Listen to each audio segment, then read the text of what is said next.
Some may find the following disturbing. Discretion is advised. Deep Chicago Bears Thoughts by Chris Armstrong. Have you ever sat down to watch a Bears game that you knew was going to absolutely be a win, and then the team blew it? Hey, it's a rhetorical question, so don't give me specifics. I have enough of my own.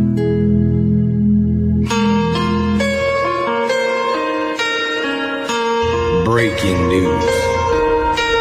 Turn it on every now and again on the barroom. You love her and you know she's coming round. Turn it on. There's our live or 100 proof.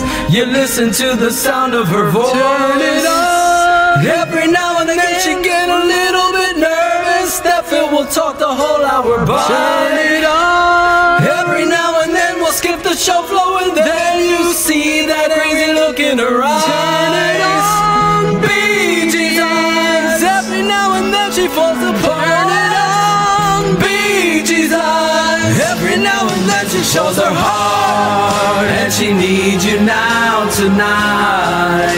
And she wants to chat together. On Mondays you listen to her, but you be a barfly forever. And she'll only steer you right, cause the barflies unite. Together we can take you to the end of the show. Bears talk for an hour makes the barroom grow. Barroom grow. Don't know what to do, you're trapped in the dark. Follow Bears Barroom, you get that best spark. Bears Hour Live, always on Monday night. You hope that Monday's tonight. Once upon a time there was no show at all. Now the Bears Barroom has lots.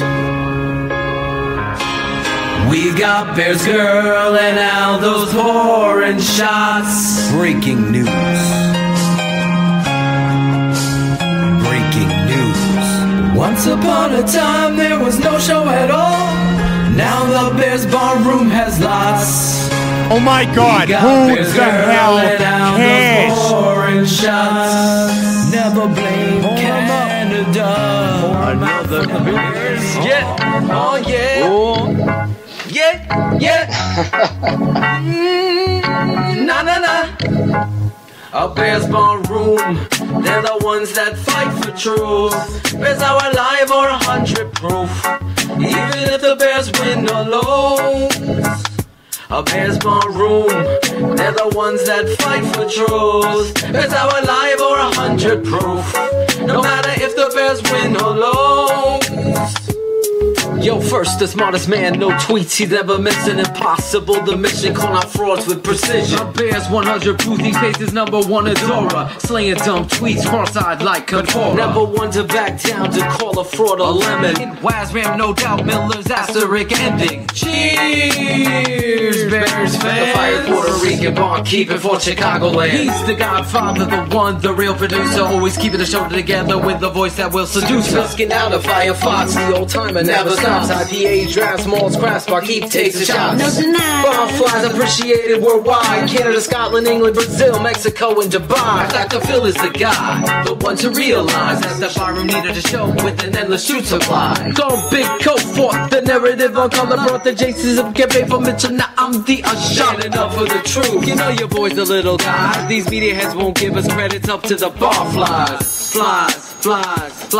Fuck a fraud in his keyboard, Twitter, tough guys surround us. Raining truth on the Bears worldwide, barflies astound us. This is the #1 pod, that's the reality of the truth. And if you don't know us by now, Bears 100 proof. There's a couple places we talked about yesterday. One would be in the offensive line, at left guard. We have to decide which way we want to go with that. The other part for us right now would be just where we're at health-wise at outside linebacker and obviously inside linebacker. So other than that, we feel pretty good, and I think we'll basically use this game coming up for more of a depth thing, and then the next few days, once we get a breather here after this Buffalo game, we'll have basically Thursday night, Friday to really decide Saturday which way we want to go at some of these starting positions. We'll talk it through, and then we'll make that decision. We'll let the guys know, and then we'll get ready to go on Monday.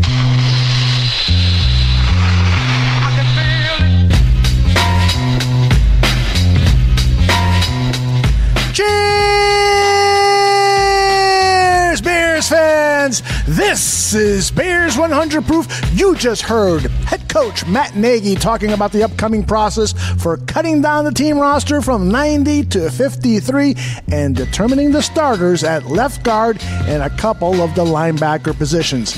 My name is Aldo Gandia. I serve the drinks here, but don't you worry, the stars of this nightclub act are here, and they are, of course, Shayne, the smartest man in the barroom, Marsaw, and draft Dr. Phil Latoshin. You're wondering where BearsGrl is? She's right over there in the best booth in the house, scouring the internet for breaking news. And boy, does she have one hell of a breaking news story that she is going to say for us later in the show. But before that, we will hear from Trey Busy. And our feature interview of the night is with NBC Sports Chicago reporter JJ Stankevitz. He, of course, is the Bears beat guy with those guys over at NBC.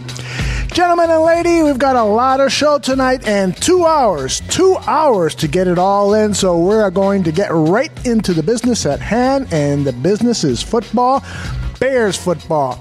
Shayne, we have not talked since Saturday when we broke in with the news that Nagy was going to sit all his starters. The decision was not your favorite Nagy call, but now that the Bears second stringers easily beat the Chiefs starters and the Bears starters are going to be healthy for a week 1 against the Packers, aren't you happy? Is this the part where I flush my toilet? You can do that. No, I mean, I was happy to see the twos go out there, especially against a playoff team, and ball out. But I'm a big believer in momentum, and I would have been a lot more happy if we would have put some of our ones out there, and Mitch could have, put up a game like Chase Daniel did, and you ride that tidal wave of momentum into week 1 versus Green Bay. I understand the other side of the story and worrying about injuries, and I heard Phil talking about it with Mark Schofield last night. I understand all that, but it's I agree with Phil's philosophy here. Nagy's thing is be you and be obsessed, and just don't be obsessed all preseason though. Just we'll sit you out. And I look back to Lovie Smith. You remember when the Bears made their Super Bowl run, and he was deciding whether or not to play the starters, and they went out there and they got boat raced by the Packers. Rex played awful, and it didn't seem to affect them too much going into the playoffs. Thank God they had their defense, but I don't know. It's Mike North put out there. It's going to be 20 days without the live reps, and I know the Bears blog and people are trying to throw it out there that reps don't matter. Well, yeah, they really do matter, and if you believe that they don't, then you don't know football. It's really that simple. But overall, I do not like the decision. I mean, it ended up working out, and the one saving grace that made me feel a little bit better was seeing how overjoyed and enthusiastic the team was at the end of the game when they had won and presented the game ball to Nagy. At least that they're bought in, and their vision is a together vision towards Green Bay. So I do like to see that, even though I don't agree with the blueprint that Nagy has put out there so far to get to week 1. Phil? Shayne, you mentioned reps. How many reps do you think the blog could put up on 225? Well, if he could draw some of the power out of those orange pants, maybe he might be able to get the bar up there. Maybe John Wood could step in and help be his spotter. Who knows? They seem to have everything figured out, but no, it's just like you said, Phil. Injuries are a part of the game. It doesn't, you put it perfectly when you said Cam Meredith got hurt last year in preseason game 3, and Jordan Howard played and he did not get hurt. Right, exactly. There's no right or wrong reason. It's you're either lucky or you're unlucky. And when you're talking about the biggest thing with Mitch being his lack of experience, And Schofield hit it on the head when he said he needs to be quicker processing. You don't get quicker by scripted reps in practice where it's not full speed. Live reps are everything. And like I said, it's over and it's done with now, and we move on to Green Bay, and that's where we want to be. But the proof will be in the pudding on Sunday night. My father would always teach me, and it stands up. So I laugh at the recency bias of this decision. If the Bears got nollywalked against the Chiefs, I think people would go the other way. But my point was, my dad would always say, you never get better on the sideline watching. And it's the truth. It's, Dan Pompei took a lot of crap, and I could take a lot of crap. Actually, a lot of people reached out to me. I'll profess that what a great show Bears Hour Live was last night. And if you haven't listened to it, I thought Mark was tremendous. Obviously, I agree with the smartest man in the bar room, Mark. I think he trumps you if you're listening today. And I just, it's such a polarizing decision. And I think I missed one point.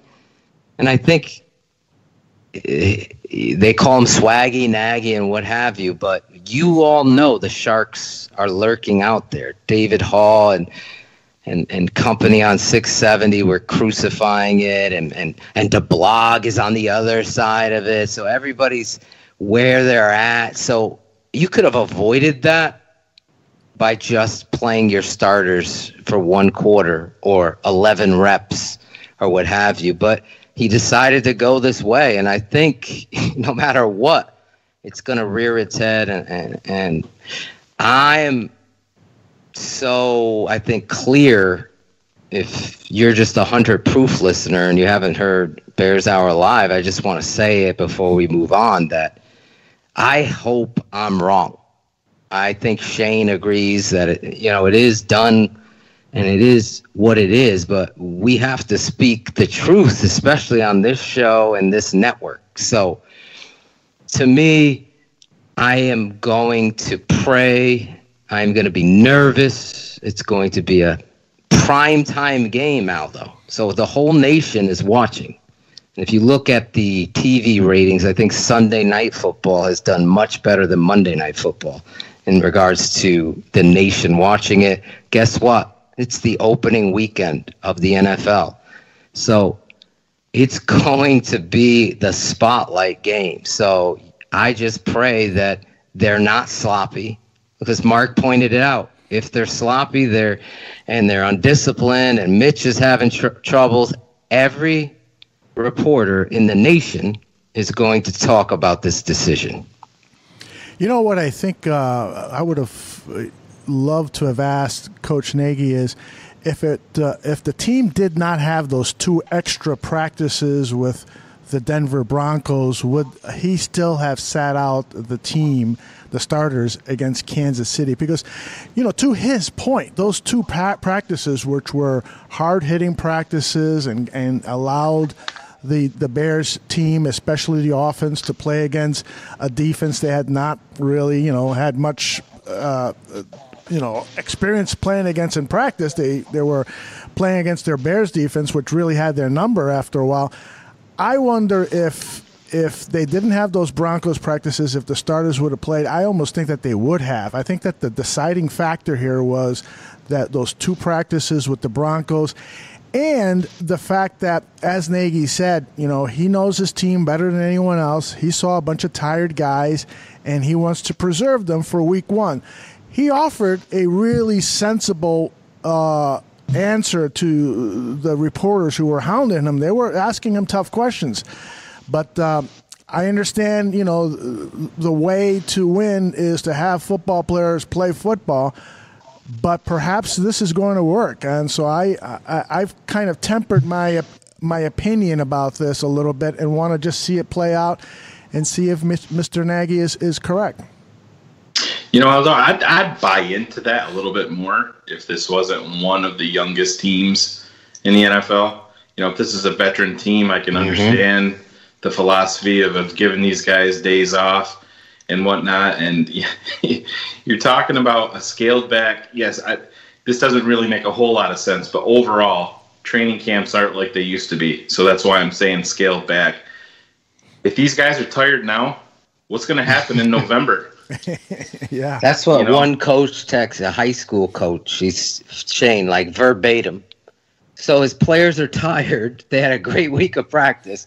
Don't worry about playing. Just worry about the games come. He's a high school head coach, and he's like, what kind of message are you sending to the team? Like, it's okay to be tired, and we're going to reward you. Shouldn't you get what you need out of the players? I mean, there's so many apples on this tree, Shayne, that I totally hear it. It's a new system, a young team.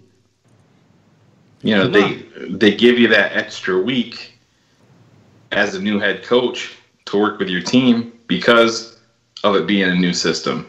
You add in an inexperienced quarterback on top of that, and I don't know. It's one of those things, although I see your point of view. I really do.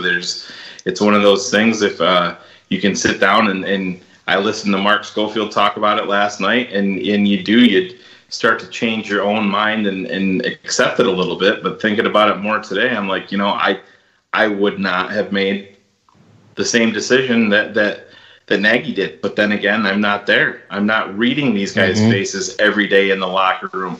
I'm not walking by the training room and seeing 10, 11, 12 guys in there getting treatment. And, maybe some of these guys are worn down a bit and you want to get them ready. But it's one of those fascinating questions where really there's no right or wrong to it yet. And that's why we debate it on a show like this. There are two points regarding the high school coach is, Nagy's not going to work the team as hard during the week leading up to a game. I think, he's got that all mapped out based on, I've listened to every press conference. And so he's got an almost scientific manner to approaching the way the guys are conditioned. I do believe that the team is calloused like he promised that they were going to be. Now, one can make the argument that maybe it would have been better not to ride them as hard during practice so that they would be ready to play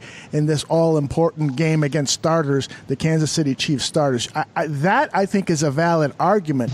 But I'm not worried about the team being tired during the regular season. I think Nagy is going to be smart enough to work out the players in a manner where he's going to have them prepared for every single one of those 16 regular season games. Can I say this from another coach on your point, too? Because I'm saying this is a polarizing topic. It is. The Bears had the polarizing contract with Roquan. This decision, the Rams do it, no one's talking about it. This other team does it, no one's talking about it. But Chicago is the birthright of professional football. So it becomes epically, it was at my job, it was everywhere talking about how did they not play the start? It wasn't the dress rehearsal. People that don't know football are asking, but this one coach, a college coach, texted me, and he made it, like Shayne was saying, Mark was making a case, Aldo's making a case. He said, Phil, Nagy, a bunch of those players wanted to freaking play and are pissed at the head coach. Some of those players didn't want to play, who are veterans. They probably didn't want to play. But the thing is that he's capturing the locker room and saying, you guys have busted your asses. I'm going to give you this off because you earned it. But you better not fucking embarrass me on Sunday night fucking football. You hear? And putting the onus on himself to motivate. This could be a master motivating tactic, according to the college coach who I absolutely adore. And I got to say, it made me think, is he saying, I'm putting my fucking name on you? And let me tell you something. I've done those speeches and meant it with the passion as you hear every time I'm on the show, whether I cry or get emotional or get fired up, I'm real. I don't have to worry about being a fraud. There's no fraud in me. The only thing I could say is that made me think, do we have something different, but even more special? Did you say fraud or frog? Ribbit. I was looking for a frog sound effect. just let it out. I think my cricket is back. Can you hear it? Oh yeah, I hear it. Yes, we can. Yep, he's back. Like so an episode of Little Bear. yeah. My kids watch that. I don't know what it is about Little Bear. It just is such a soothing show for kids and adults. It's like, Bears Barroom breaking news. I have some bad breaking news to report. I've been messaging with JJ Stankevitz while you were all talking about the Bears, and unfortunately, due to a personal family emergency, he has had to reschedule with us. He will be on next Tuesday at 9 p.m. Central. JJ is a great guy, and so I know that if he needed to attend to this family emergency, it's on the up and up. And JJ, you please take care of family business. We'll have you back next Tuesday. I know your word is as good as gold, so no issues here. We have plenty of blabbermouths here that can fill the next 90 minutes. So here's what I want to do, and maybe I should bring in Trey for this. Maybe I should call him a little early because one of the for his steak and whiskey assignment, I asked him to give me some surprise cuts for the 53-man roster, and that was really going to be the Where's Dead Air Chair? I got crickets. Yeah, I can't find him. I've looked for 3 days. I can't find him. It's like you're in the outskirts of some Indiana fucking trailer park right now. I'm in Clayton, New York, in my new house, and I have a fucking cricket. And we've both looked. Me and Riley spent a good 45 minutes earlier today looking for that fucker. Insert Jiminy Cricket here. All right, talk for like. I'm going to go on mute, and I'm going to try to find this fucker real quick. All right. Let me just kind of pause the show right here. I'll keep recording in case we have some more comedy gold. But Can I get a cricket? Let me see if I can get Trey to join us. We need a cricket song idea now, Aldo, while he's out. Oh, my God. Yeah. Well, what would that be, right? I'm trying to think of a cricket song. I still hear you, you fuck. Oh, you fuck. You didn't mute? He is on mute, but he can still listen with his ears. Oh, yeah, that's right. I thought he stepped away, he said. No, I fucking blew that. I blew that. You Bellamy'd that, that's for sure. Yes, I did. Versace that shit. Where's recording? And somehow I can't find him. That fucker's going to survive another day. I can't hear him. Well, I turned on the light. I found out that if you turn on the light, then they shut the fuck up. Turn on your heart light. Let it shine where the crickets grow. I like to put crickets in my pants.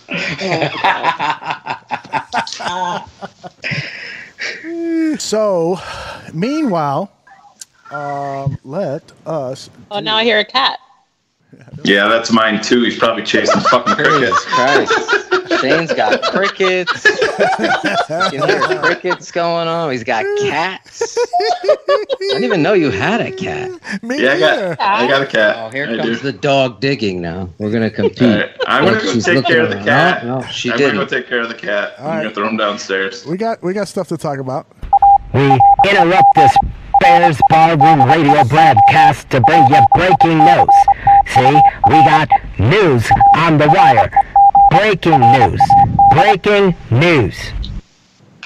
All right, gentlemen, we have a couple breaking news stories. The first I'm going to share with you is from Adam Schefter, at Adam Schefter. Des Bryant indicated on Twitter that he is likely to wait until later in the season to sign with the team. Accordingly, he said, "I just have to take care of me." That to me sounds like nobody wants him. And so he's just saying that. I hear you fuckers. Shayne! That's what the cricket is saying. Your cat. It's not my cat. It's not my cat. I'm going to get my son to like yell that out, and then we'll have that drop. Meow. Hey, so what's the deal? You think that Des Bryant has anything left? Do you think anybody wants him? That's got to be why he hasn't signed with the team. It's everybody's lowballing him, and he's like, "I'm much better than that, man." And yeah, that's got. I think it's one of those classic cases of he made so much money, and now he sees what he's going to be getting now, and he thinks that that's a total slap in the face, and he's not the player that he used to be. Yep, he's just not.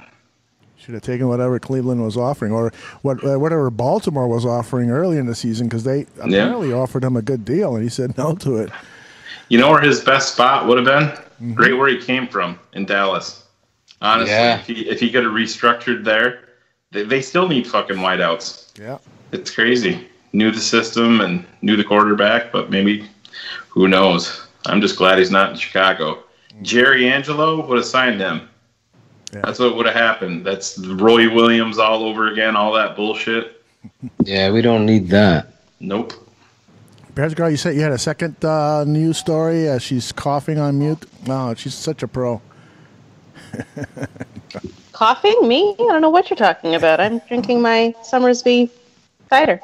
The next one is all about Eagles wide receiver Alshon Jeffrey. Adam Schefter was reporting earlier today that he is expected to miss at least the first 2 games of the season, but the team will activate him to be on the 53-man roster this weekend with optimism he could be back by week 3.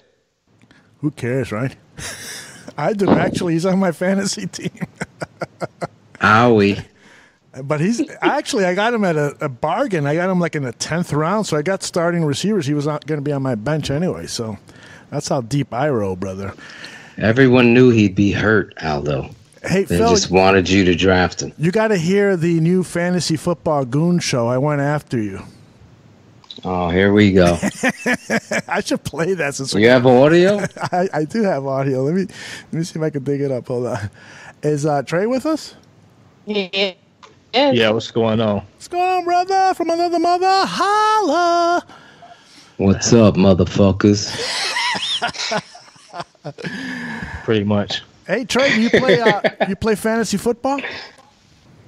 Sometimes, man. He was supposed to be in our league, but he bounced. This year, I ain't really got much going on with it. Shit, I don't know. I just kind of like wasn't really into it this year. I don't know. Yeah, I know. I took the last 3 years off. I felt the same way. I think he was intimidated by me getting the first overall pick. Is that it, huh? Maybe some of the other barflies where nobody's intimidated by the other butterflies. Me and Shayne for sure aren't. Ain't that right, mailman? Shayne is looking for a cricket.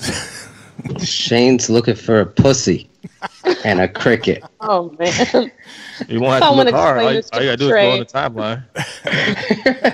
Trey knows all about that. Looking for a pussy. Looking for a pussy or looking for pussy. It's a difference. Oh, you caught the clue. Yeah. That's pretty impressive. Looking for a pussy, you got to go on the timeline. Looking for pussy, you go out. Oh, there's rules to the pussy. Hey, definitely rules. Definitely rules. He just comes in. I'm just saying, man. You know, somebody be like, "I'm looking for a pussy." You know. Oh, we already talked about the Bears block. Exactly. That's what I'm saying. I hear a block star now. That's what I'm saying. He was looking for a pussy. Now, if you're looking for some pussy, it's Friday night coming up. You don't take your ass, put on your good clothes, and go down to the bar. Oh yeah. Put on your Sunday best, kids. We're going to Sears. Oh my God, is this over yet? Hey, so this is what I did a 3-minute little drop in for the Fantasy Football Goon, giving some fantasy football tips. I don't have the exact part where I talk about you queued up, so we might have to play up to it here. Idiot! No, that's not it. There it is. More touches, and that is fantasy gold. Touches. Obviously, the more a running back touches the ball, the more opportunity he gets to gather yards and touchdowns. Last year, Le'Veon Bell led the league with 27 touches a game, an average of 27 touches a game. Ezekiel Elliott was second with 26.8. Leonard Fournette, 23.4. Todd Gurley, 22.9. Those are your studs. When Draft Dr. Phil took Jordan Howard with the first overall pick in our Bears Barroom draft, he made a huge mistake. The doc didn't realize that as good as he believes Jordan Howard is, he gets 9 fewer touches a game than Bell and Elliott. How can you be better than those guys if you're not getting the ball as often? You need to touch the ball often for a chance to get high-powered fantasy points. And that leads me to my next tip. See that? I got you, brother. I got 5 words for you. You ready? Go ahead. John Fox and Dowell low gains. That is all. Mic drop. My God, all Did these you use Tooch's bathroom nerds as well? hear all these numbers going around and they're jerking off right now. It's the cricket. Is it back? Oh my gosh, you don't hear that? Hey, Trey, you hear that? I don't know in the if it's background? Aldo's drop. Yeah, it's fucking. No, it's real. Yeah, it's one fucking cricket and we can't find the cocksucker. Where's it at? It's in your house, Shane? Yes. Yep. I thought somebody was telling bad jokes or something. It was just fucking cricket. That's welcome Russell Baxter back to the show. Come on then, Bax. Aw, Let's go get come old on. I like Russell listening back. Oh, why? Hey, don't you have a dog that could take care of that cricket? Yeah, maybe. Did you turn off the light? Turn it off? No, they're worse with the lights off. That's what I'm saying. Did you turn it off? Because it's No. back. So it's just fucking taunting you. Yeah. Yeah, this cricket also fucks on the first date. Just like most gurus. People are going to think it's a bad sound drop. Hold on. Everyone be quiet for me. I got an introduction. Ladies and gentlemen, we have a surprise guest tonight. Shane, don't mute your mic, please. All right. Keep the cricket. Just be quiet. Here we go again. Ladies and gentlemen, we have a surprise guest tonight. He's a writer from New York City. He writes a blog, Wears Orange Pants, and he's single, ladies. Let me introduce to you the Bears blog. Give it up for the Bears blog, everybody. Put the microphone closer to the cricket. And there's the cricket. Perfect. There you go. Shane, your cricket is on the show. Phil, there may be some more crickets later. Little tease. Oh, yes. I know. I know where you go. You are... Who called you the smartest man? Did we ever tell the story of how I gave him that nickname, Aldo? No, we never have. So you know how we created this show under the guides of being truthful, taking on the narratives, taking on the frauds. You as loyal listeners understand. So flashback a long time ago when we were first on Twitter, and one of these Twitter keyboard tough fucks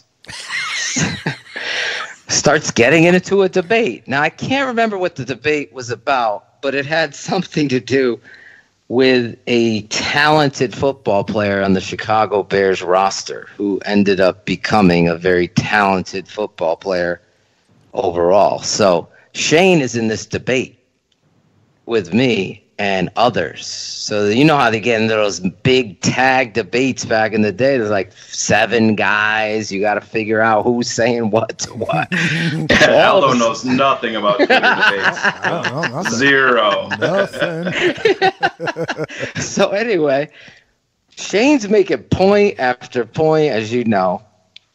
And this guy, and I think his name might have been George, kept referring to him. Well, not everybody could be the smartest man in the room.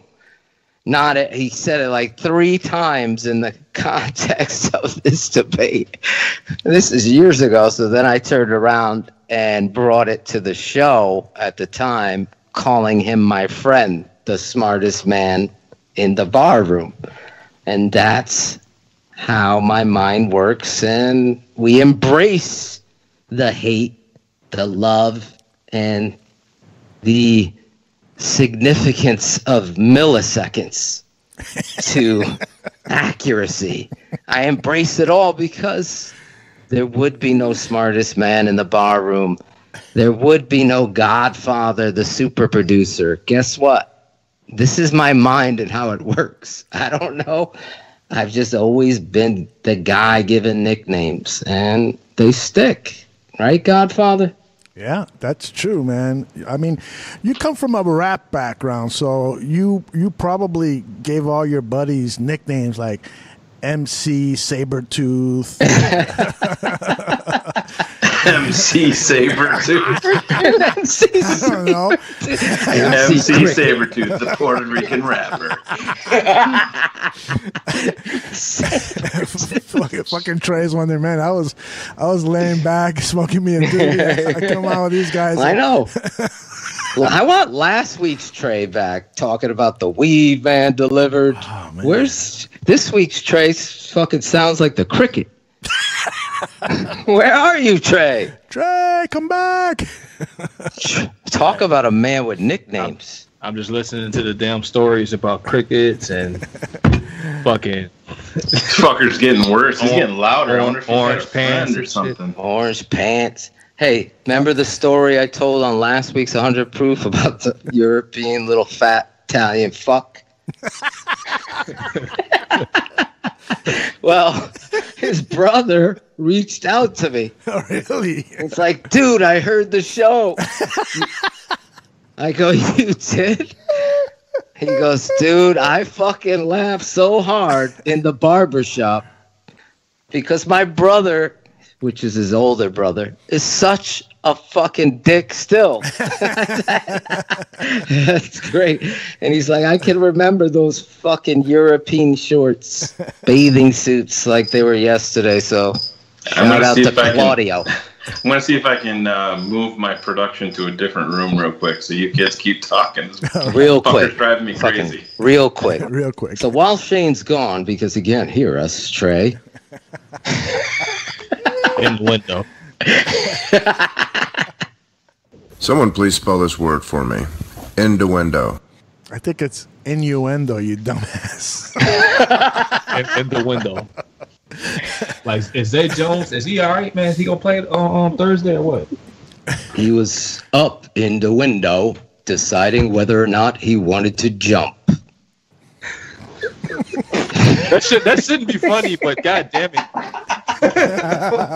How is he an NFL player, like, deciding? I feel bad. Like, I feel terrible. That's why I said shit should be funny, but because of that drop. Funny. Because of the drop. Is that what you think of every time you hear it? Yes. In the window. It was so funny, Trey, because I used to be like, to my quarterbacks, I'd be like, you gotta hit it in the window. You gotta hit it over the linebacker, between the safeties, in the window. So every time I hear it, all I think of is that, and I just hate myself. Someone please spell this word for me. Innuendo. In the window. That might be where that fucking cricket is. I swear to God, I moved to a whole different room. I think I could. Can you guys hear anything? No. No, I don't hear it. Sounds good. I thought I could. Maybe I'm just going crazy. It's like haunting you. It's like echoing in your ears. Jiminy the Cricket is shit from Pinocchio following him around. You walk through the spider web and like everything bugs you out. Yeah. All right, guys, let's talk a little football here. This is something that I was going to talk with JJ Stankevitz, but unfortunately he's unable to join us due to a family emergency. So, JJ, today being Tuesday, we record on Tuesday nights for your delivery on Wednesday morning. JJ wrote about the position battles in the 53-man roster. So I want to kind of do an exercise with the three of you football experts, and BearsGrl and I will take notes. And get your take on who is going to make this 53-man roster. Let's follow JJ's take on things, that he's got 40 players who are an easy in, all right? And that is quarterback, 2 quarterbacks, Mitch Trubisky and Chase Daniel. 3 running backs, Jordan Howard, Tariq Cohen, Benny Cunningham. 5 wide receivers, Allen Robinson, Anthony Miller, Taylor Gabriel, Kevin White, and Josh Bellamy. 4 tight ends, Trey Burton, Deion Sims, Daniel Brown, and Adam Shaheen. He's got an asterisk next to Shaheen because there's a chance that Shaheen could go on IR. Then at the offensive line, he's got 6 offensive linemen. Charles Leno, Eric Cush, Cody Whitehair, Kyle Long, Bobby Macy, James Daniels. Now we go over to the defensive line. He thinks 4 defensive linemen are going to make this team, at least in this top 40. Akeem Hicks, Eddie Goldman, Jonathan Bullard, Roy Robertson Harris. 2 outside linebackers are in the bag for him, Leonard Floyd and Sam Acho. 4 inside linebackers are must to keep: Danny Trevathan, Nick Kwiatkowski, Roquan Smith, Joel Iyiegbuniwe. 4 cornerbacks: Kyle Fuller, Prince Amukamara, Bryce Callahan, Sherrick McManus. 3 safeties are definitely in: Adrian Amos, Eddie Jackson, and Deion Bush. And 3 specialists: Cody Parker, Pat O'Donnell, and Patrick Scales. So that's 40 players, he writes, who are definitely on the 53-man roster for September 1st, with the only possible exception being Shaheen. So that leaves us with big decisions to make at outside linebacker, at corner, at defensive back, and so forth. So I want to turn it over to you guys and get your take. First of all, on the quarterback position, is Tyler Bray on the 53-man roster? No way. No way. No. You can't carry 3 when you have this roster. The way that, I mean, if you had, I look at a team. You see a kid like Sudfeld that's been playing fantastic in Philly this preseason. I could see them carrying a 3rd guy. Tyler Bray, to me, doesn't have enough upside to warrant a coveted spot on the 53. He's got practice squad eligibility. And to me, I think Danny brought it up on Tap with you, Aldo. With him knowing the offense, he's a guy that you try to sneak through onto your practice squad, knows the offense. Chase Daniel, bangs his clipboard off of his knee in week 2 and needs a couple weeks off. You bring Tyler Bray up. He knows the offense. Trey Busy, is there anything Tyler Bray could do on this Thursday's game against the Buffalo Bills? He's going to play all 4 quarters. Is there anything that he can do where you say, okay, maybe I should consider him for the 53-man roster? Well, I don't think there's any possible way that you could put Tyler Bray on a 53-man roster. Every spot is important, especially if I think we're going to end up having 6 wide receivers. And with the Adam Shaheen injury, I think you're going to need to bring in another tight end, just to keep him on there. That's what I think personally. Okay. I think Ben Browniker might end up making the roster. All right. Just because of the Adam Shaheen thing. So, Phil, Allen Robinson, Anthony Miller, Taylor Gabriel, Kevin White, and Josh Bellamy. Do you agree with those 5 wide receivers? And also, do you agree with Trey that it's going to be 6 wide receivers? And if so, who is the 6th wide receiver that makes this team? Well, I think JJ's stanking something. I don't know what it is because Wims is clearly on this team. He's ahead of Kevin White, and let's just be honest. And that's, what does he say now? Be obsessed. Be, all of that stuff. Between the ears, Wims is about 40 miles ahead of Kevin White. To say that shit should go unnoticed would be an epidemic of complete and utter football failure. It would just be ridiculous, if you will. And Wims is a lock. Without a doubt, you keep 6 if that's the way you're going to roll it. And I could understand why. We talked about it last night on BHL. I want to know what the cap hit would be. That's where the keyboard tough guys really come into play, Shayne. They can really work those numbers and give you those cap numbers. But my man Dustin Regabadia, who I think is a class act, can give me that fact as well. So cap hit for who? For Kevin White, if they were to trade or rather cut him and move on from him. I think he's guaranteed like $5 million or.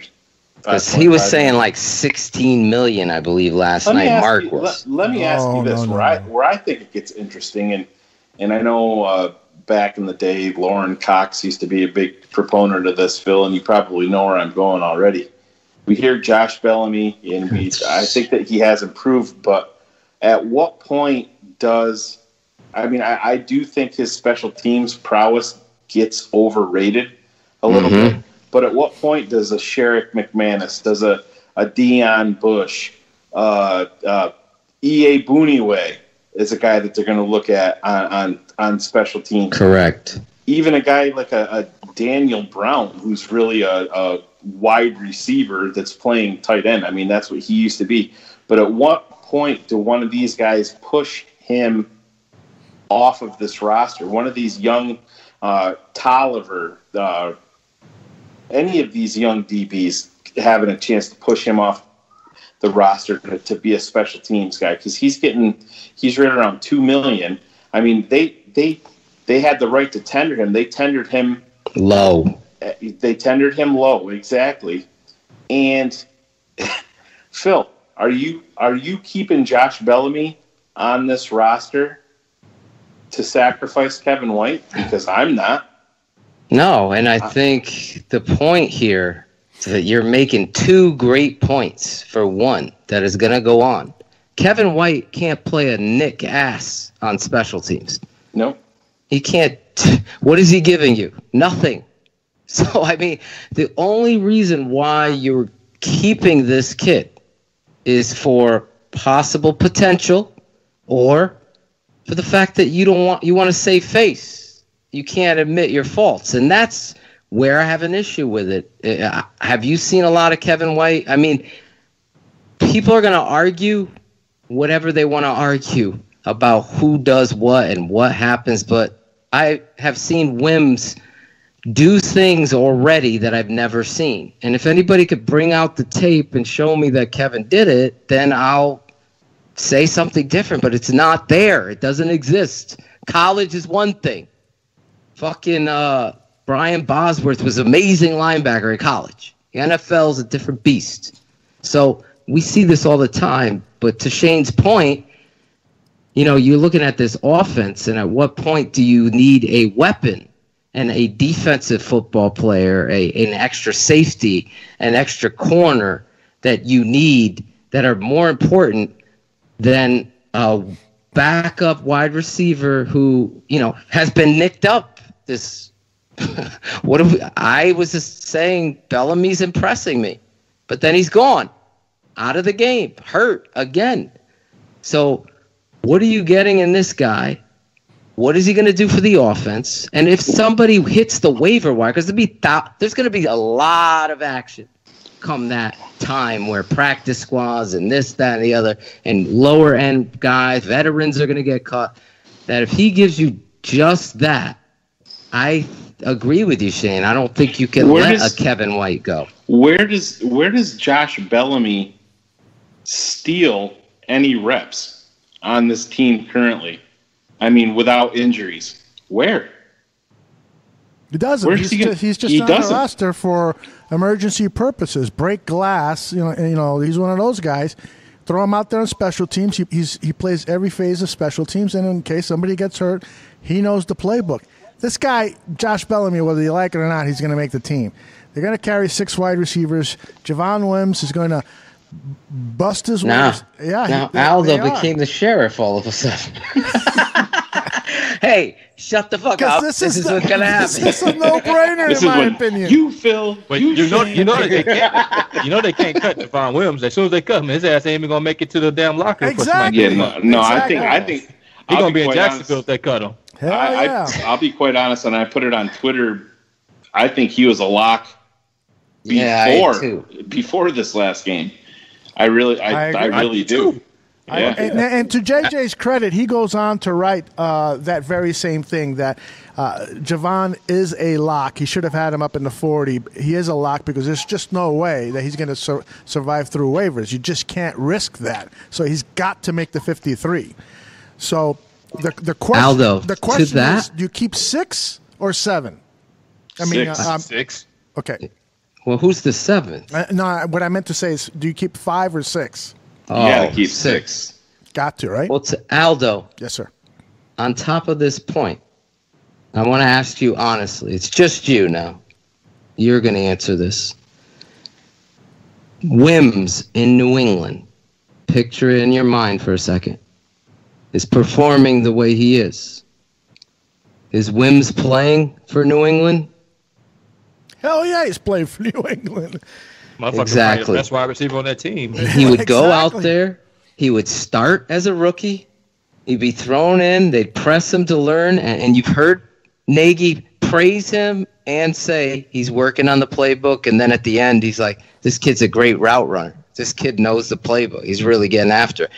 So as much as we've seen Anthony Miller, which isn't a lot, who's a rookie, and he shines in practice, he shined in the game. He showed me more than Kevin White has ever had either, as well. So I want to see if the proof is in the pudding here. And now all of a sudden, Kevin White's inactive because your best should be dressed. That's why I wanted to ask you that. You bring up Anthony Miller, and Phil and I talked about this the other day, and Aldo, BG, Trey, you guys can all chime in on this. Do you remember another wide receiver that was drafted as high as Anthony Miller was, that they've just essentially shelved for the entire preseason?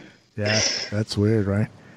I mean, I understand wanting, you saw a little bit of that with Tariq Cohen, but I mean, running backs to me it's a different breed. I mean, you have a limited shelf life. I mean, really at any position, but especially at running back. I've just never seen it before, unless, there was an injury or something like that. Wide receivers, you trot them out there and you go, and they play, and they play, and they play. This kid, they've been treating him like he's a 6 or 7 year, multiple time All-Pro.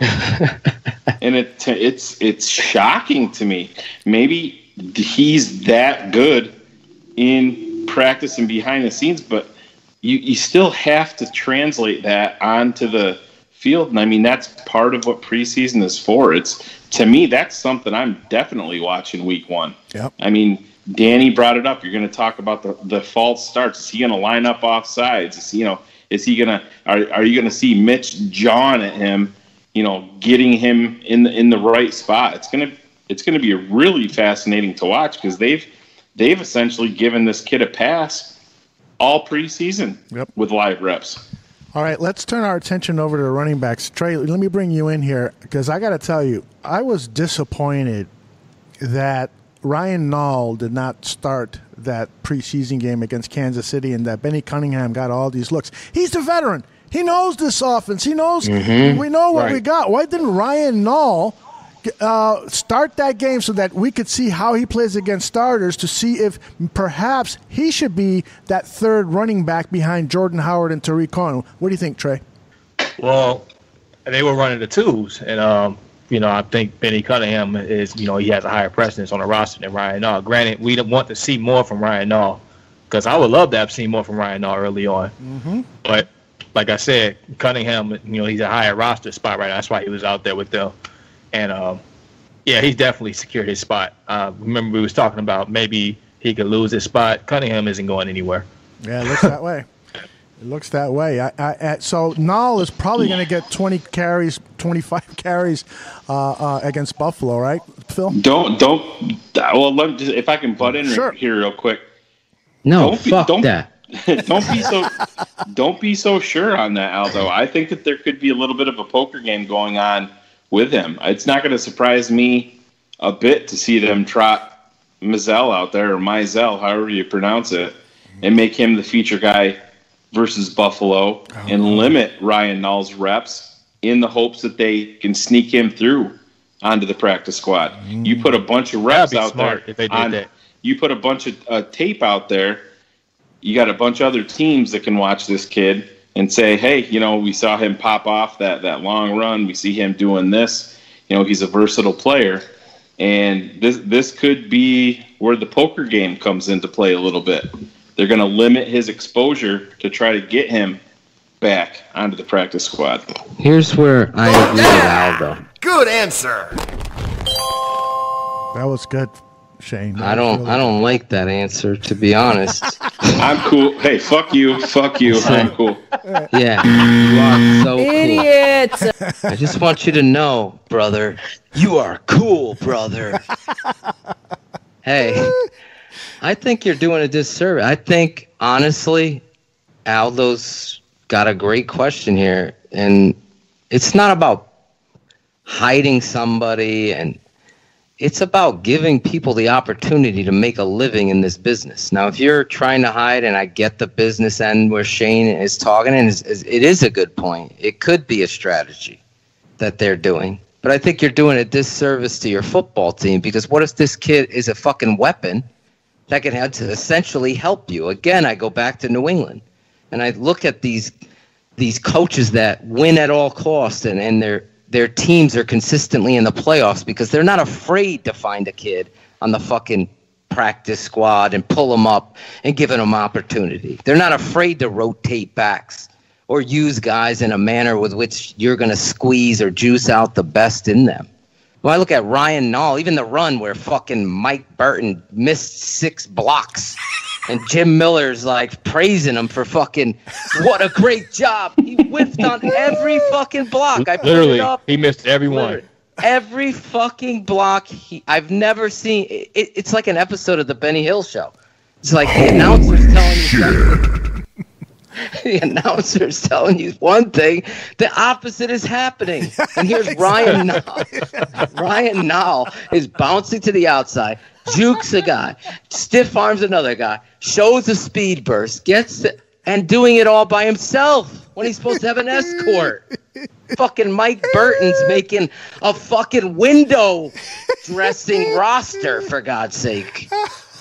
So true. Fucking Mike Burton. Anyway, so I just think that it looked like they were looking at something else that we were looking at. Right, because I know what the hell he was talking about.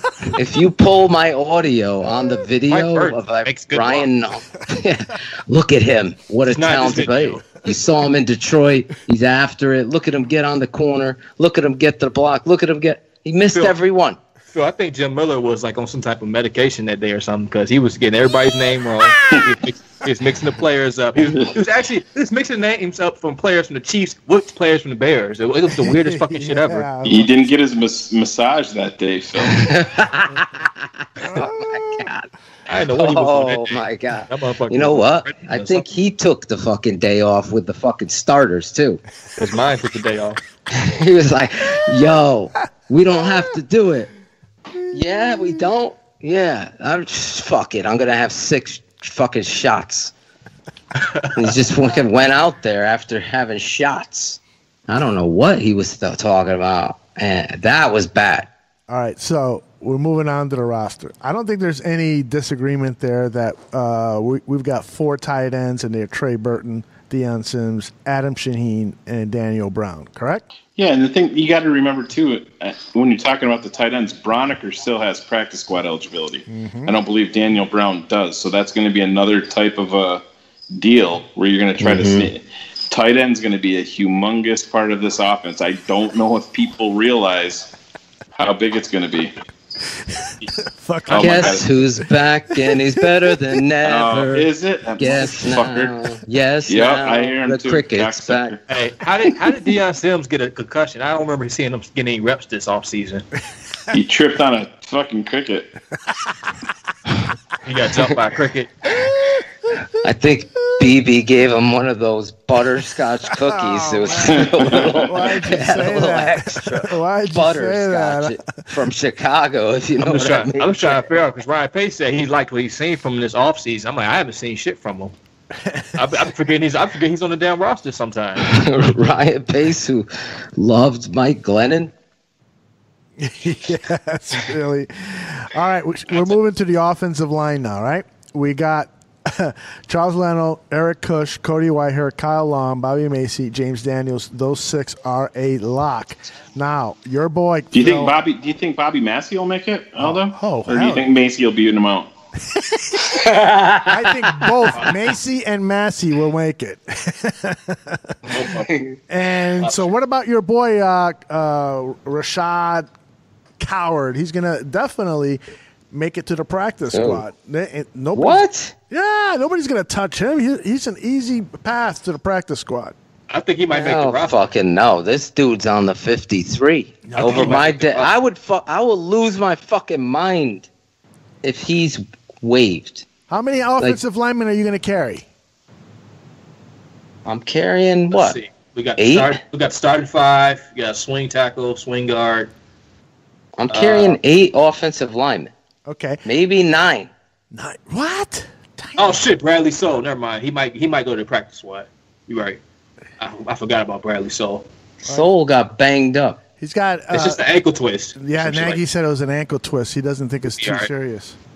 Well, Coward is making this team. How do you put that kind of talent on the street, an ascending football player? I think it would be a huge mistake. Look at this kid and the development he had. Anybody's cherry picking off Harry Heaston. Let's just be honest. So, Coward over Jordan Morgan. Absolutely. Okay. It's not even close. That's because offensive tackles are worth more than offensive guards. Morgan hasn't really shown much this offseason either. Morgan, oh my God, Wharton. What was his name? Watford. I was gonna crucify that guy. Cleveland signed him today. But somebody was surprised he got cut though. So. Oh yeah. I invited him on the show. Did you? Mm-hmm. Can we talk about DeMarcus Ayers too, or no? Yeah. Captain Obvious. Motherfucker said he's gonna be the 6th wide receiver. I'm like, shit. Wait. Captain Obvious had him making the roster. On the practice squad. 6th wide receiver on the practice squad. Captain Obvious. I'll tell you right now, Pilgrim. That Earl Watford, I can't believe they cut him. Don't be surprised if he started in week 1. Oh my God! Somebody said that, really? No, that was Captain Obvious. He didn't say that, but he did say he said wouldn't be surprised if he makes the roster. He said he had a feeling Ayers is going to make be a top 6 receiver on the team. DeMarcus Ayers. DeMarcus Ayers. Motherfucker dropped everything in that Hall of Fame. Aaron Jarrett says, "Who the fuck is this guy? Where's Benny Fowler at?" Yeah, that motherfucker. All right, I hope he got his bags packed, man. They're ready to go. It's ridiculous. Yes, yes, it is. I'm glad you still live on. There he is. I was just fucking with you guys. Fuck you, and you're cool. That's what I'm going to be doing walking around my house tonight. Fuck you. Trying to find that cocksucker. You just gotta call him cool. Yeah, you're cool. All right. Can we nickname him cool? So we've decided on who our offensive linemen are, correct? BG, taking notes. Shayne, I didn't hear. Where are you on the Coward? They about to get your boy out of there. Aldo, you know that there's such a lack of offensive line talent in this NFL. That's right. I mean, especially at the offensive tackle position. That's right. I think it's one of the biggest stories of this training camp is how much this kid has showed. You know, coming over from the defensive side of the ball with really no background on the offensive line at all. And I mean, I don't think it's out of the realm of possibility that this guy has a legit chance to be your starting right tackle next year. No, cut him. Try to stash him. Cut him, Mickey Wofford. I totally agree with Shayne here. I mean, if you can take one less wide receiver, Josh Bellamy, to keep a young, developing offensive tackle like that, and keep an extra corner or safety or linebacker that can pick up the special teams part. I mean, how many dedicated special teamers can you have on a team? I know they have a ton. I think they had like 4 last year. Yeah. No, they got this long snapper, the punter, the kicker. Sheriff they got McManus. Bellamy. They have another DeAndre Houston Carson. Yep. John fucking Miss Swift tackles Timu. He's off the roster. I think he's out of there, man. All right, we didn't get there yet. I don't want to ruin Aldo's. That's okay. But there is a lot of special teamers. Shayne, I think, when do they make cuts? Saturday? Saturday it is. It's almost like we should have a game or a show about with Danny and so on and so forth. Yeah, and that 51st through 53rd spot is going to change 3 or 4 times over the next handful of weeks, because you can start bringing in veterans after week 1 on unguaranteed contracts, and so you're gonna see a lot of that going on. Yep, definitely. All right, let's move to the defensive line. We've definitely have Akeem Hicks and Eddie Goldman, Jonathan Bullard, right, and Roy Robertson Harris. So I figure they're gonna keep 6. So we need 2 more. Who are those 2? That Williams kid's played well, I think. Yeah. I think John Jenkins and Bilal Nichols are 2. There you go. We got a winner. Those are my guys as well. They were in my top 5 this week. Yep. Yes, yeah, I consider those 2 guys locks. Yeah, Jenkins is playing both positions. Yeah, and he's playing them well. Yeah, exactly, Shayne. I am so impressed with. Let me just say this real. I'm sorry, Shayne. I talked to him at man-to-man, and I'll just share this. John came on the show, as you know, friend of Bears Barroom, and I said, listen, John, and straight to a man, you want to be the player I saw and know that you could be, you got to fucking just go for it. And he really did. Guys, I mean, this was a guy focused on it, and I know he promised me after camp he's coming on the show, and when the season starts, he's making his return to Bears Barroom. I'm working on a surprise for the Jenkins return, but I gotta say, I'm sorry to interrupt, but my mom has a surprise for John Jenkins too. I want to make love to you tonight.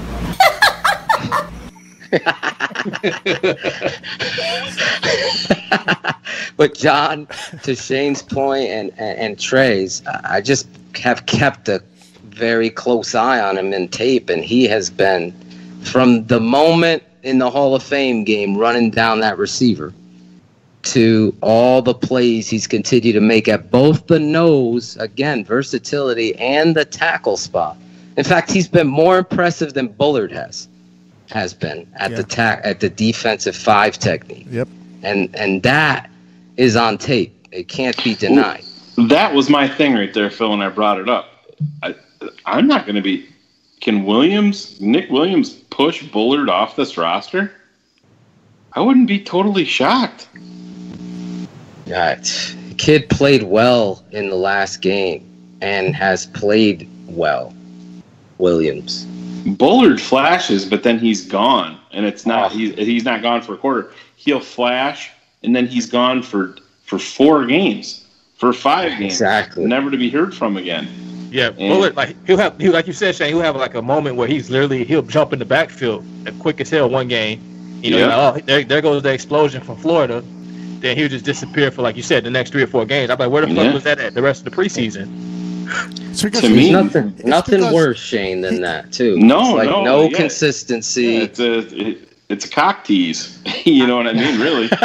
Nothing worse than that. I guess that would be worse than that. That's right. I gotta ask: is he just getting lucky with the snap count when he has those explosive moments, and it's really that's all he is about? He's great when he guesses the snap count correctly. But I've said it many times on this show that I feel like he does that based on what I've seen. That's where that's where I heard it. That's got to be what it is, because, I mean, if it wasn't that, he would be in the backfield a lot more. Exactly. Does Aaron Donald guess, or is he just fucking effort, high motor all the time? It's unblockable, period. Right. Aaron Donald was my Quentin Nelson 4 years ago, so don't get me started, man. Start crying. Me too. I was right there with you. Right before us, too, man. Remember, Captain Obvious had to issue a statement after he made all these comments about Aaron Donald being too small for the NFL. What? Captain Obvious. Oh yeah, you can't hide from the Aaron Donald. He had to issue a statement a full year later that he's upset that other people, quote, other people changed his mind on his original opinion on Aaron Donald. I swear, this stuff, and people follow this shit like it's real. Like, fucking, what's his name's going to be the top 6 receiver? Hold on, let me get the Seinfeld voice. DeMarcus Ayers. How is DeMarcus Ayers even on the roster? Oh, hell no. All right. The only airs I know is in my car when it smells. All right, we move to the all-important outside linebacker position. According to JJ, Leonard Floyd and Sam Acho are the only locks that he has, so we got to fill the rest of his spot with at least 2 more guys. We clearly must be talking about Aaron Lynch, Kylie Fitz, Isaiah Irving. Yeah, you know. How is Irving not a lock? He's a lock to me. Has to be, right? I'm totally step for step. I think he's better than Acho. Mm-hmm. Low key, I think he is too. So far, I want. Obviously, I've just seen Irving explode. He's bulked up, and he's made plays in the run game too. It's he's not made just great edge plays, Shayne, using technique. Like being consistent. There's a play in the Denver game, I think, that there's a boot action, and he's so sound in his technique that not falling for that boot, he comes up the field with his hand up in the air, just like you're taught, and he forces a errant pass to the flat. And there's another play, was it last? No, it wasn't this past week. It was Denver again, where they ran read option, a zone game, where he was the read. And you call it a feather technique, where you're the defensive end or outside linebacker. You know you have quarterback to pitch, so you need to feather, which you shuffle and study the quarterback. If he pulls, then you know you got him. But you don't give him the read, and that would mean you just go down and take the running back that's at the mesh point. And once you do that, you become the read. He stays feathers and makes the read difficult. And the quarterback did the right thing and gave it to the running back, and then he fucking explodes down and gets in on the tackle. You know, consistency like that in the coach's virtual chalkboard makes those types of players locks, because not only could you do pass rush, which is valuable, but you play sound technique, then you're getting the most out of a football player. I'm digging that analysis. All right, we're moving on to the inside linebacker position. That's kind of a no-brainer. These 4 guys are a lock, and I think they're only going to keep 4. That's Trevathan, Kwiatkowski, Smith, Roquan Smith, and Joel Iyiegbuniwe. No disagreement there, correct, guys? None for me, because I think you're gonna see Iyiegbuniwe and even Kwiatkowski in specific packages where they may bring those guys from the outside, with Trevathan and Roquan on the inside. I mean, Vic, that's what he does. He's gonna put the best 4 guys out there, and I think you're going to see some, NASCAR type packages that include a mismatch of guys like that. The kid at Iabunaway is an impressive piece to a puzzle. I mean, look back to last year where Vic's putting Sherrick McManus in on blitzes. To Shayne's point, Iabunaway is moving out there at 240 pounds. Just go watch the Denver game. Just go watch that Broncos game and focus on them. For a guy, I had no idea. I'm like, who the fuck is this guy? And to see him, I mean, say what you want. We, keep it real here. We are hard on pace sometimes and what have you. But this guy, to me, really gets me out of my seat because the potential to Shayne's phenomenal, smartest man in the bar room type of knowledge there, to use this kind of person that can get to A to B so quickly and with aggression. This kid's not afraid to put his face in there. Again, keep your helmet up, Iggy. But this is a good chess piece to what the Bears defense is, and lacking speed, this kid brings it. Yep. All right, we're moving to the cornerback position. The big question here is how many are you going to keep? If you're keeping Kyle Fuller, Prince Amukamara, Bryce Callahan, and Sherrick McManus, then in my mind, you definitely need to carry 5 and must consider carrying 6. Trey, what do you think? I want to say, like you said, Fuller, Prince Amukamara, Callahan. Who else did you say? McManus? McManus, correct. And LeBlanc. Trayvon LeBlanc. That's your 5. Are you going to carry a 6 because you know that Sherrick McManus isn't going to play cornerback for you at any time, any place? Oh, let's hope not. My God. And if so, the 6th one, who we got available? Marcus Cooper, Kevin Tolliver, and Michael Joseph. Those are the 3 right there. Oh man, Cooper, fuck him. So between Tolliver and Michael Joseph, yeah, I mean, we gotta see something on Thursday, man. Yeah, honestly, Thursday's big for those guys. You got to keep in mind too, DeAndre Hall is going to be suspended, so they're going to be able to keep another guy, through week 1, and he's going to be a chess piece for you if they end up keeping him, because I mean he's got that versatility to play at corner, and they've been playing him at safety, but he's going to be an interesting piece, another, like I said, chess piece that Vic can use, and he can buy you an extra roster spot being able to play corner and safety. Yep. All I know is Cooper couldn't cover a full-size bed with a fucking queen-size quilt. That's it. That's all I know. Were you surprised he wasn't playing this past weekend? Yeah, I was shocked. He got treated like he's a starter here. Like he's on the roster. Fangio likes this guy. I don't know why, but he does. He just likes his size, I guess. And his veteran. That's what she said. What do you think, Shayne? He wasn't in there. Well, with him being a veteran, I mean, if he gets nicked up, I don't know how his. I mean, he's been around a little bit now. I don't know if he gets nicked up, if it kicks in any. Is his contract? Because remember, they redid his deal.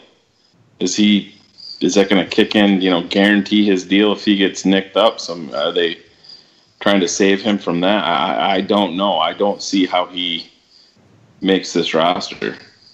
I think the Cricket's going to make the roster. Yeah, I know. I think they're multiplying. I swear I hear like 2 or 3 of them now. Holy shit. They're about to jump you, Shayne. You better be careful tonight. I know. You guys hear me scream. Come get me. A Cricket horror movie. Do they have on orange pants? These Crickets probably know more about football, though, I'll tell you that. We moved to the safety position. We got definitely. How many corners are we keeping? We're keeping 5, maybe 6, right? I say we're keeping 5. You're saying 5? I'm thinking 5 is the number. Shayne, you're on the 5. So your 5 were Fuller, Amukamara, LeBlanc, Callahan, and McManus. Yep. I don't know. LeBlanc.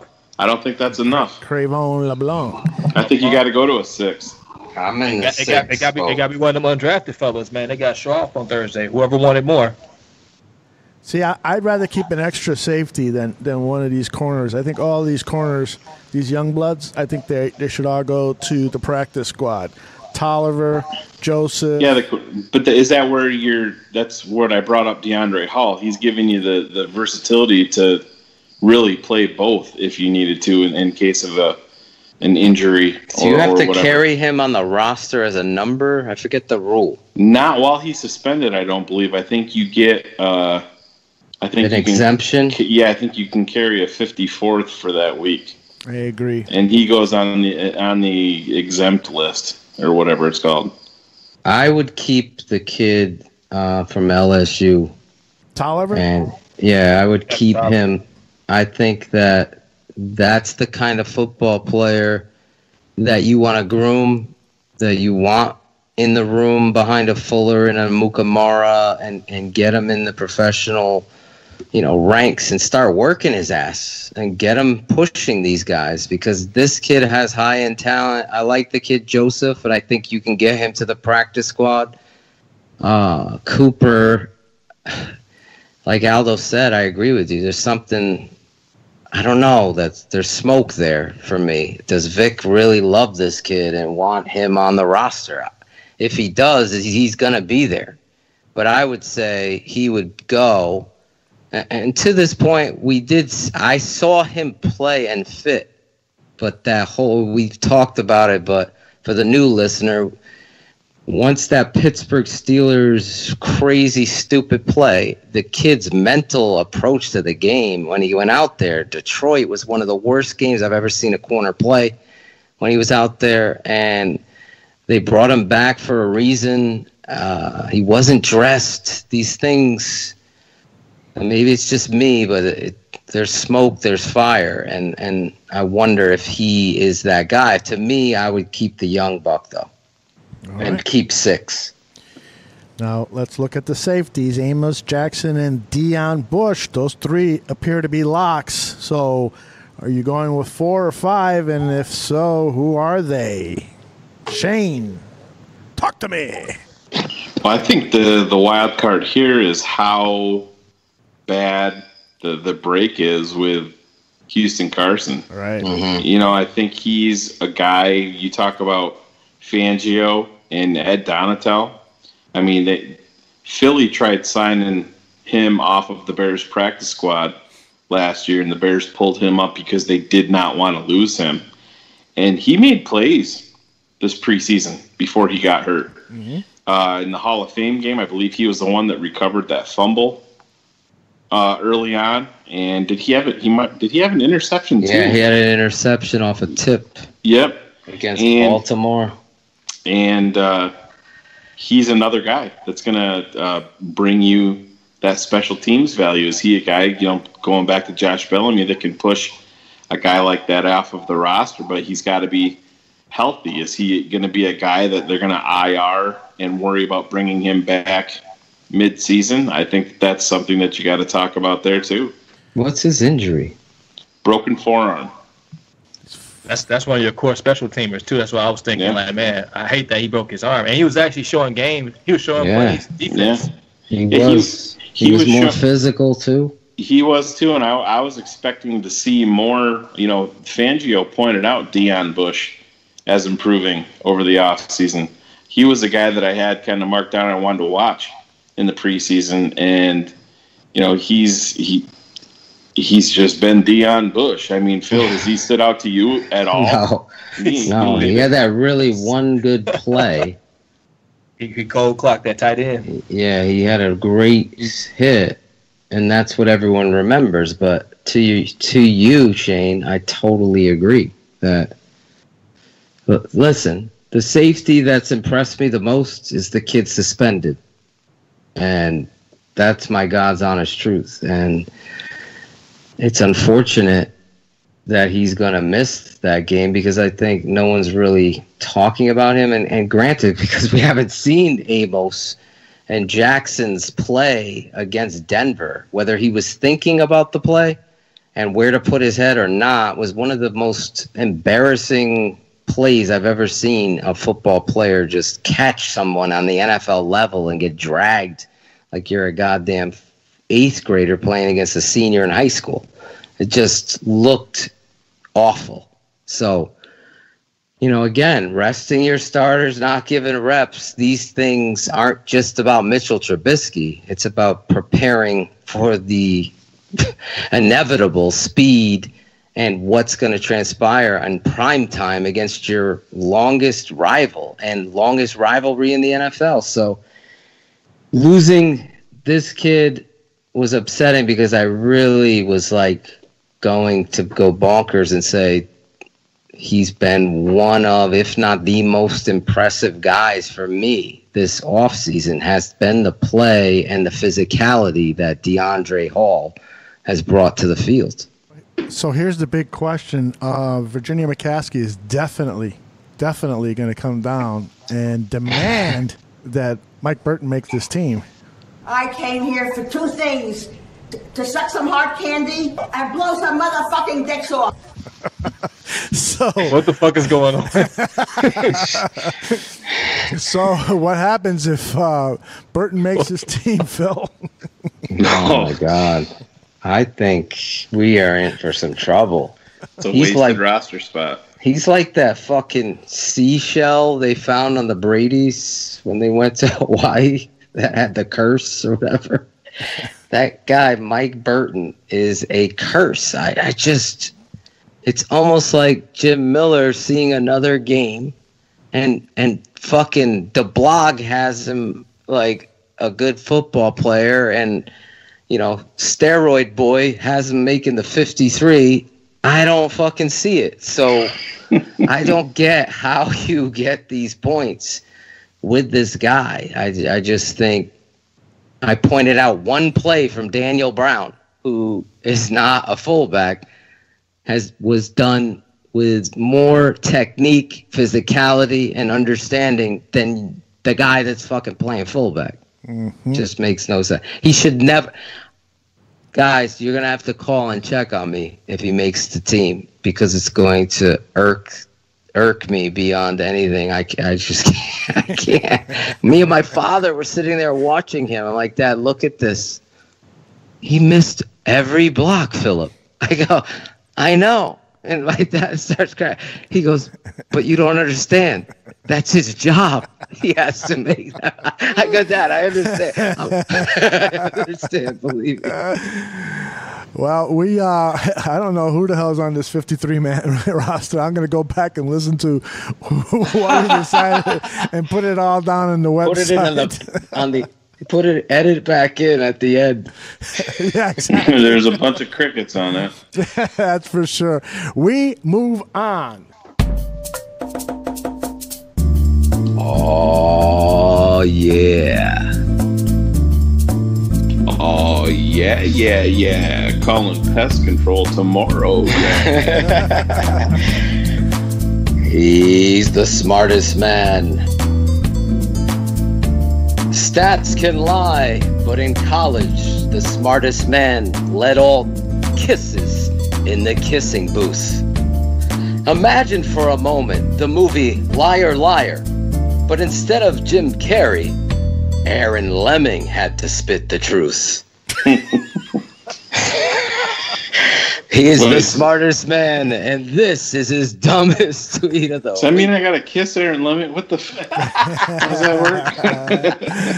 I don't know how it works. Hey, if you're listening for the first time, this is where Shayne Marsaw awards the shitty tweet of the week, and then a little later, the best tweet of the week. Shayne, it's all yours.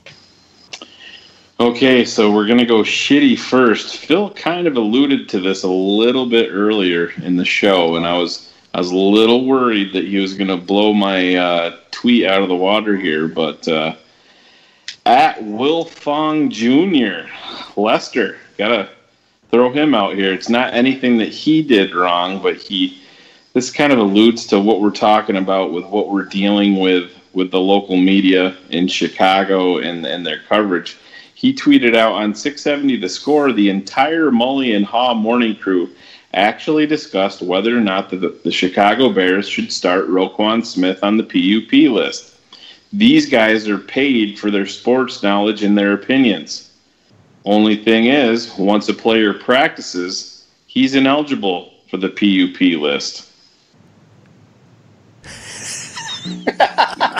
These are the guys that fair weather fans, fans that aren't rabid like us, but these are guys that we're, subject to every day. These guys are getting paid, just like Lester said, for their opinion, and they don't even know the rules. And I mean, even if they were right about being able to put him on the PUP, why would you want to set down Roquan Smith until at least week 6? For something that Nagy himself has said even today that they fully expect him to be, ready to go for Green Bay. But if you're going on a huge show like that to spout your knowledge and wisdom about your one job that you have to do, and you don't even know the rules. You can't even get that part right. And this is what we do on this show. We attack people like Mark Drody when we didn't think he was doing his job. Well, Mark came on and faced the fire and stepped up his game. And maybe it's time for us to get David Haw on here and go at him. How it's possible when you're a football guy and covering the Chicago Bears that you can sit there and dedicate an entire morning show to this and not know the rules is baffling to me. How that happens. It's really Mike North put it perfectly. Chicago sports coverage sucks. There's very few people that you can rely on, and I think we're some of those people that you can rely on. And we're not as well known as a David Haw, but I'll put our knowledge and our wisdom up against his any day of the week. To me, it is one of the most annoying things in all of sports that these guys who are being paid really good money don't know their shit. They should be the experts. They should be delivering foolproof information about the rules, about facts, and so forth. Yes, if they're in the opinion business, then give us any stupid opinion you got. But when you are sharing that opinion, it better be based on fact and reality, and you can't go out there on a radio station that's one of the biggest in the nation and espouse that kind of stupid information. David Hall, I like you, but man, that was dumb. That was dumb. I saw that tweet too, and I was like, oh my gosh, this is just embarrassing. Yeah. And if I'm the station management, I bring David into the office and whoever else, and I say, dude, if you do get this HR again, in there. Yeah, right. If you do this again, we're going to have some serious issues. I will not fucking allow that. Not on my radio station.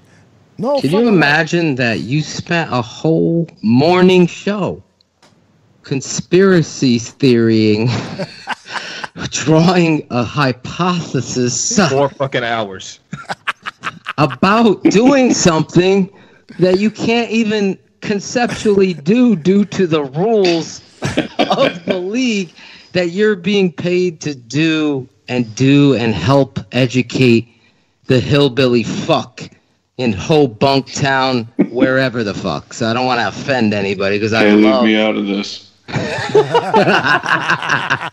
So, I mean, people believe in that shit and will come after Shayne and myself, or just Shayne. They'll just come after me and Aldo because Shayne's cool as fuck, but they'll just do that. And the reality is, you need to know that shit. Like, you need to know it. And it's unfortunate. And Aldo on the professional side is right. Shayne, if the GM in the Chicago radio station isn't embarrassed that he put that out there, that's the fucking problem. Mike North's right. about that city and their sports programming, because it should be, yes, to Aldo, phenomenal point. Yeah, and you wanna have an opinion? That's fucking great. But have an opinion based on something that can't happen is like trying to order fucking hot dogs at McDonald's. Here we go. Can't do it. Well, seriously, like how are you a sports broadcast and you guys don't even know the fucking rules about the sport you've been talking about? Right. I think that all of this, what this boils down to is, Phil, I think after the show, we got to put Aldo in timeout until he learns the fucking names of the players. Bobby Macy. We should have like a cut up of all the fucking names he's done wrong and have a starting roster of them. I'll get started on that right away. McClendon. Macy. All righty. Let's do that. Oh, yeah. Oh, yeah. He's the smartest man. His inside takes, opinions, and knowledge make you feel like you're in school. He may not have 2,000 followers, but at least the little steroid-taking, subtweeting bitches think he's fucking cool. He's the smartest man in the barroom, and this is his tweet of the week. Who are you referring to? Jesus. So salty. So salty. So, yeah, I think this is an underrated tweet for this entire new regime in Chicago. Maybe you guys know where I'm leaning. Adam Hogue sent out a tweet that said Matt Nagy passionately defended his decision to sit starters while also acknowledging that the questions are fair. Like the decision or not, you have to respect how he's handling the situation and explaining his position. Bears PR staff said, hey, last question, but Matt Nagy waved it off, saying he'll answer anything. And as minor as that sounds, and I pointed it out as soon as I heard about that and saw that, that is something that we've all been talking about here since I started on this show. You know, you just wanted the openness, and you're waiting for. I mean, can you imagine John Fox trying to defend himself with not playing any starters? What he would have said. Well, we had a plan. I didn't know what it was yet, but we had a plan. Exactly, but no, I saw the video and I heard the audio of Matt Nagy waving off the PR guy, and it's thank you. It's a big deal, and he should sit there and have to answer every single question pertaining to that, because it was a hot button topic, and who else do you want out there other than the Crickets and your head coach? You want them out there answering all these questions, and I think it's a very underrated situation that happened, and I think it's a great sign moving forward for Matt Nagy that he was willing to do that, and it's a great sign for the entire franchise moving forward that he's not going to let a PR guy run the show, and if the questions get tough, then he's just going to bow out. He's going to sit there with his feet to the fire. He's going to take every question, and he's going to answer every question in confidence, and that's exactly what he did. And like I said, I think it's a fantastic sign moving forward for this franchise. Yeah, I agree. Phil, any thoughts? Or Trey, any thoughts? I mean, okay, go ahead, Phil. You want to talk? No, go ahead. I said it on the show last night, and I do. I want to say it again. You emphasize. I love the way Phil says, no, you go ahead. I said it on the show last night, and I'll say it again. No, I just say you could go listen to the show because Shayne's point is so fucking valid. But go ahead, Alec. Yeah, I just like how Matt Nagy just pretty much doesn't give a shit about what the media thinks. he's going to do what he feels like what's best for his team, and he stands behind it. He answers every question about, like Shayne said, he didn't back down from shit. And, they tried to wave him off. No, fuck that. Come on with the questions. What else do you motherfuckers want to know? Since you guys want to ask me some questions about my team that I get paid to run, what else you want to know? I just like that about him, man. He seems like the type. Like, ever since we went to training camp and he was cussing out the first team offense, I was like, man, this dude got some fucking balls on him. I didn't know he had that in him.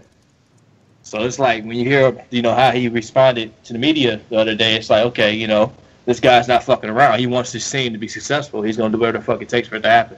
Go ahead, Phil. One story that I heard that I think is important to this, and let me tell you, Shayne and I are step for step. I wanted that in a coach. That's why I had to keep it 100 on BHL, to be critical of what I thought was missed opportunity in teaching and giving live reps, but also respect and understanding the head coach's role in taking that stance and defending it openly and asking for the questions. But this is, I think, a little bit more resonating with me about Nagy. Forget about the celebration afterwards in a preseason game, because I think that could come back to haunt you too, because other teams will use that and say, yeah, keep fucking celebrating and fucking preseason. This is the real deal. And that could be used against you. But when I hear this story about Nagy in a fight in joint practices against Denver, there was a fight with the Bears and the Broncos. And I forget the reporter. I think it might have been Kevin Fishbane who had mentioned it. And he said that Nagy jumps in there, settles down the fight, and gets everyone organized, and he's yelling. And then he's with both the Broncos players and the Bears players, taming the fire, so to speak. So all of the players are in front of him, and he's addressing all of them about their behavior and that this isn't going to happen. And then from there on, practice went smoothly. So when you have a command and a control and a respect like that, where you're yelling at another team and they're fucking at attention to you, that says something to the point of trusting this man and his plan. I will give that. BearsGrl just sent me some very disturbing breaking news. Oh, boy. BearsGrl, you want to take it? It's not football related, though. Who came out of the closet? Oh, my God. This is awful. Go ahead, BearsGrl. You really want me to break this? Yes. All right. 101-year-old Italian Anatolia Berdella has given birth to a 9-pound baby after a controversial ovary transplant, widely criticized because of her advanced age. This is her 17th child. This is her 17th child, and the father of the child is a 26-year-old man. Is this real? Fucking Trey. Yeah. There's no fucking way this is not enough steak and whiskey in the world, right, Trey? Dude, I'll probably break that old ass lady in half. 101 years old. Once you got through the cobwebs, anything's possible. Yeah, you gotta jumpstart that pussy like the old Chevy. It's circulating. I will investigate on whether or not it is fake news or real news, but it's disturbing nevertheless. While we have you here, you've got some other news about Odell Beckham? I do. So back to football news. Let's actually talk about stuff that matters. Yesterday it was reported widely and everywhere that Giants wide receiver Odell Beckham Jr. had agreed to terms on a 5-year extension worth a whopping $95 million. He has the highest guarantee ever for a wide receiver at $65 million and averages about $20 million over the first 3 years. Nice job by the Giants and his agent, Zeke Sandu, on getting this done. Got to tell you that Anthony Miller right now is licking his chops. He is so happy that he was taken in the second round because now he can negotiate for that contract, for that same contract in 3 years, 4 years, and it's going to cost the Bears a lot of money because if this guy is what we think he is, he's another Odell Beckham. He better be putting up some monster numbers for 3 years. If he puts up Odell numbers, I don't give a shit. They pay him a lot of money. Me either. Mm-hmm. You're talking 12, 13, 1,400 yards and double-digit touchdowns every 12 year. touchdowns and shit. Fucking miss 4 games and still get 12 touchdowns. Jesus Christ. Yeah, his rookie year, he missed the first 4 weeks and still had 1,400 yards. He missed the whole training camp, and then 4 weeks and still fucking came out there. It was like, what the fuck? That is pretty amazing. Three-finger touchdown. Shit. Speaking of 3 fingers, 95 back to that million? old lady. Where was she from? Italy. Italy. There's a picture of her, man. She The story reminds me of those magazines. What were they? The Inquirer. Inquiry Minds want to know.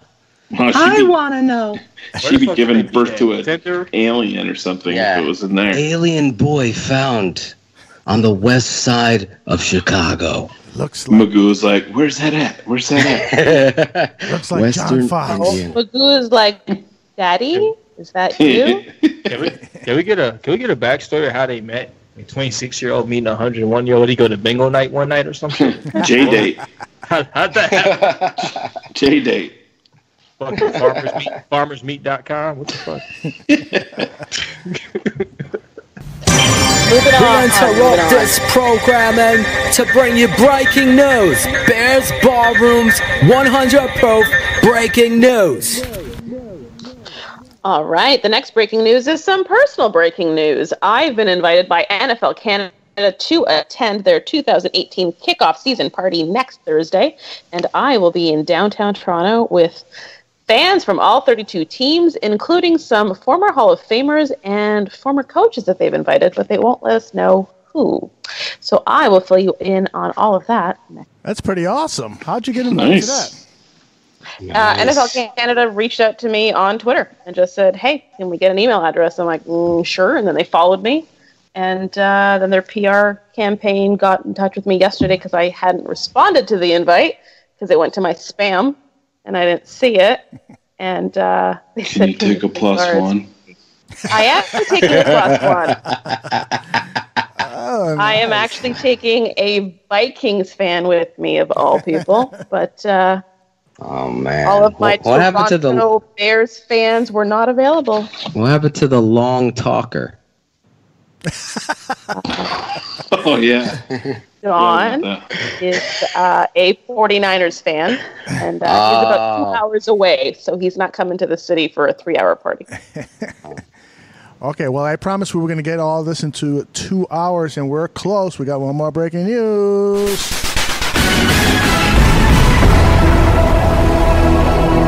Bears Barroom breaking news.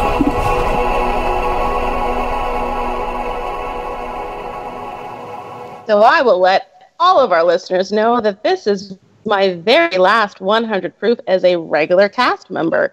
I will be continuing behind the scenes, booking guests, confirming guests, and trying to keep the show on the rails, but we know that that's never actually going to happen.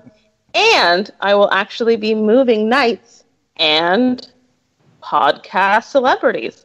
You can find me with Buffone 55 and John Buffone on Wednesday nights. Wow. You going to be wearing a Buffone 55 hoodie when you're doing this show? So I was the first international real order for the swag shop. I have my BHL t-shirt that I'll be wearing on Monday nights when I record with Draft Dr. Phil and moderate his show, and my Buffone 55 hoodie when I'm with John on Wednesday. This is fucking bullshit. Is it because I'm black you're leaving? I'm going to refer to Mr. Gandia and my agent for comment on that. Oh! Your union rep? That's right. That's right. You want to use mine? They got you early today. Well, this comes as a huge, huge shocker to all of us here, and it's funny. The irony is unbelievable that the guys being Draft Dr. Phil and Shayne, and was Bobby a part of this too? No, just me and Shayne. That they produced this song for you. Oh, great. Somewhere in Southwest Indiana. Well, donuts. I love donuts. I wonder what BG's doing today. One question for you from AirJer in the chat room. She's so hot. Another beautiful day out here in Southwest Indiana. Just gotta get ready, head down to the gravel pit and do my thing. See what the day brings. I'm so motivated. This is gonna be awesome.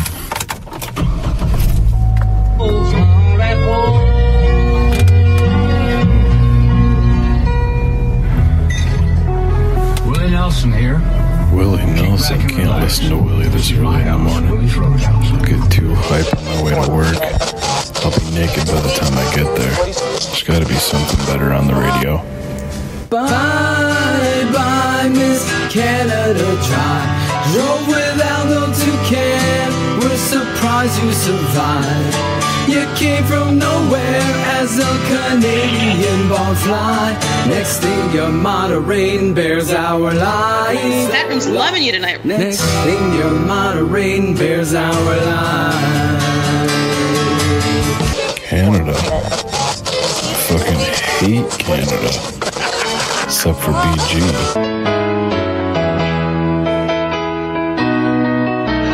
Goodbye, Miss BG. We're still gonna see you again in the ballroom. Behind the scenes, you do so much. Like I said, I've been busy in my fucking little sweatshop. The swag shop is coming.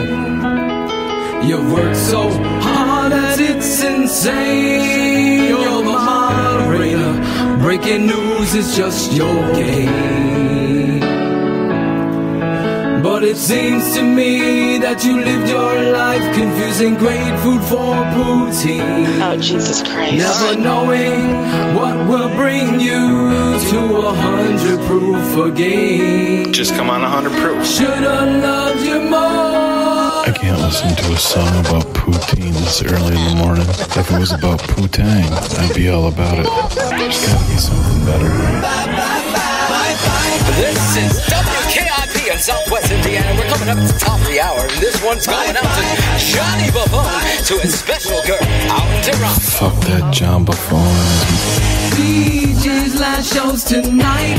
You're hoping she can laugh, not fight. I know that Shayne is right. Buffon's a lucky guy. She's worked so endlessly and always moderating me. So time for her to leave and go with Buffon. I tell you what, the girl's moving up. We know that she tried so hard each and every time.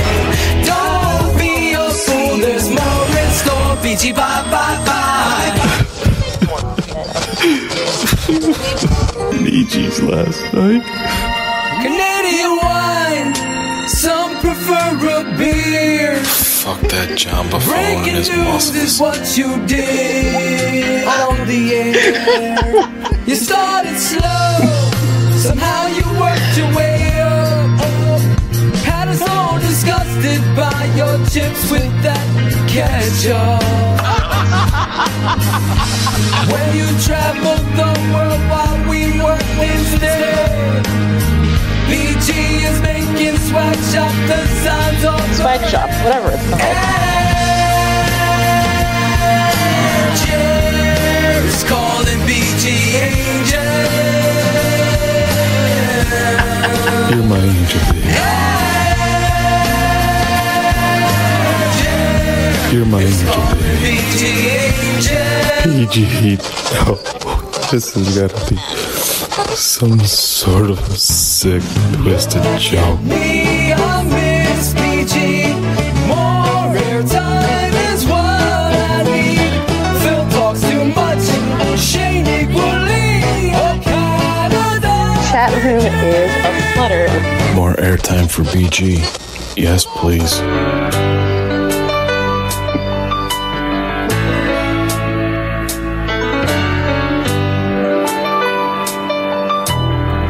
Tonight it's very clear that BG's leaving here. There's so many things Shayne wanna say. No more BT breaking news. No more BT crying the blues. So earlier today on Twitter, we posed the question to Bears fans. Sometimes on the show she's upset, says things she might regret. It breaks our both heart to see her working so hard. How we gonna lose you? Good night. How's 100 proof gonna go on?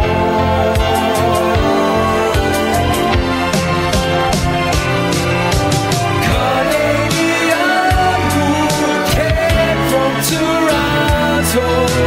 She's the superstar that both homes dreaming of. 100 proof forever, no matter the weather. What better way to send BG our fucking love? All right, chat room's loving you tonight. Good night. The barroom chat room is all over the place. And the chat room is divided on this one, Phil, just like the poll. If BG's not breaking news on 100 proof anymore, where am I going to get my news that's 6 hours old? Guess I'm moving to Buffon 55. Bye. Well, I guess I'll always have you, Chrissy Armstrong. Oh, only one shout out tonight, and it belongs to Our Lady, BearsGrl. The rest of the show is yours. Wow. I actually shout out that happened and will never happen. So first and foremost, to JJ Stankevitz, we hope that your family is doing well and we will see you next week. And my only shout out is to the four of you. I had no desire to ever come on this show. I think you asked several times and I kept saying no. But thank you for having me. Thank you for making me laugh almost every single Tuesday night.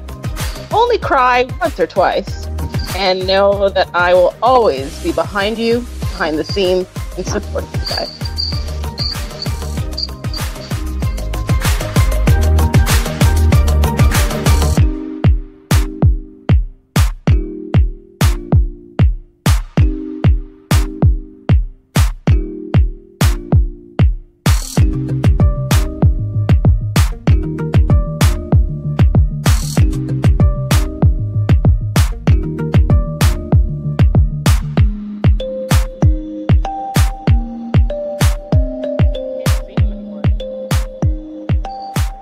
He's booking Bobby Macy for next week. Good to know. Bobby Macy, Babby Massey, whatever your name is, you're invited on the show. Well done. That song, that 6-minute spectacular song was awesome. Awesome. We wanted to give BearsGrl a roast, a love, a hug, a kiss, an appreciation for what she's brought to this show and this podcast. And, I took it upon myself to say things in a creative way to get her to laugh, cry, get the emotion out, and to really ultimately, she's not going anywhere from Bears Barroom, but she's gonna be a superstar with Buffon, and I wanted a Buffon hoodie. Send it in the mail. But it is bittersweet that BearsGrl, you step off the show with us, but I'm sure you'll be back at some point. I will be back to break Bears Barroom Radio Network news, events news, swag shop news, and whatever else you all want me to do. There you go.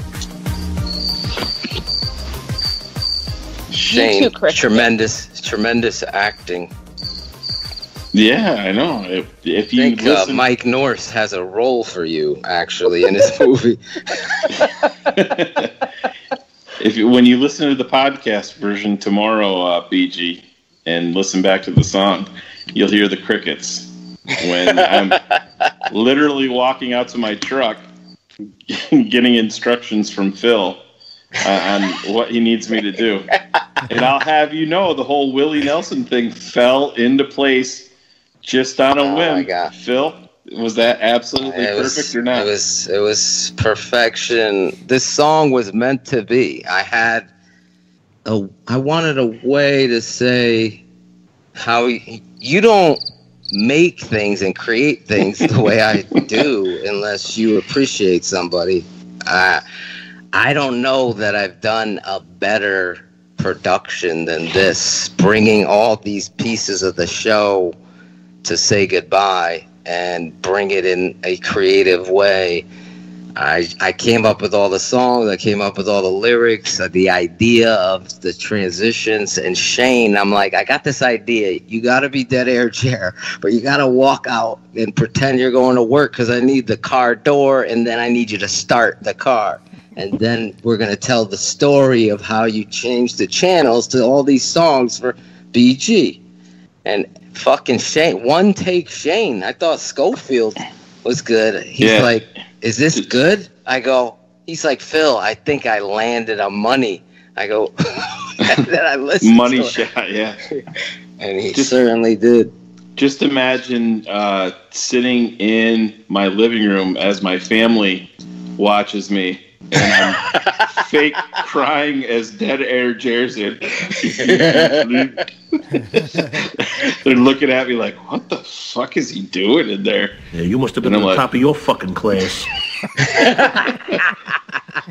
At one point, I said, Canada. I fucking hate Canada. And I hear in the other room like, what happened in Canada? Why is he? And I'm like, Jesus Christ. I didn't even hear what happened to Canada. What happened to Shayne in Canada? Who the hell you think you're talking to? Trying to do my thing here. Well, I definitely felt the love and the passion with that. So thank you, gentlemen. I want a copy of it so I can play it in my car. Well, it should be. Every song should be out. I mean, you're behind the scenes. We got to talk about how we release these songs other than through podcasts. That'll be ridiculous. That'll be for the new season. And do you realize we had to open up the Gandia treasure chest to get Chris Armstrong on the end of the song?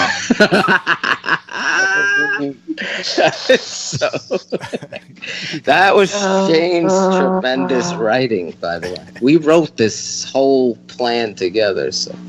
Yeah, we did. Can't take it as seriously. Chris has a great attitude about it. Yeah, fuck your deep thoughts, Chris, when they happen to do with the center.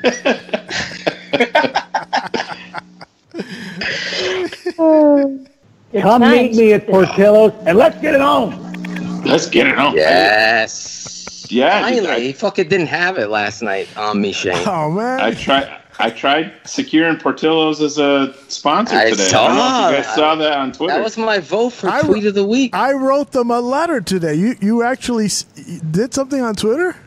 Can we get this motherfucker on Twitter, yo? Go look at my timeline. Yeah, I pubbed up BHL and Schofield, and that's hilarious. Yeah, I did the whole thing on there. You can pull that audio out. Though. Chocolate cake from Portillo's, man. They got some pretty good. I've never been to Portillo's. You will, and you'll love it. I'm telling you right now, man. You're gonna have some of that chocolate cake that Trey was just talking about. You're gonna. You're gonna cream all over yourself, bro. I'm not a big cake guy. Yeah, sounds like a normal Wednesday for me. Jelly filled donuts, man. You might have to take some home, though, Shayne. You might, Phil. You'll have to take at least half that sandwich home. There's no way you're finishing it. Portillo's. Get a doggy is bag. This like an Italian restaurant? What is it? A steakhouse? No, it's not a restaurant. It's so weird to explain. It's a hot dog stand, but on steroids. You know? Really? Yeah. Like a super hot dog. It's not a hot dog stand. It's an actual sit down restaurant, but Right. with like hot dog food. No, but that's what I mean with on steroids, because they started off as in a little shack. I showed you Yeah, a it was picture. a real small shack back in the day. And so they grew over the years, and now you walk in there. It's a 5,000 square feet place with all sorts of old town memorabilia and stuff. And they're known for their hot dogs, their Italian beefs, their burgers, and they serve beer. And then now they've added on this salad portion where you get these really cool salads. It's just a great Chicago hot dog place on steroids.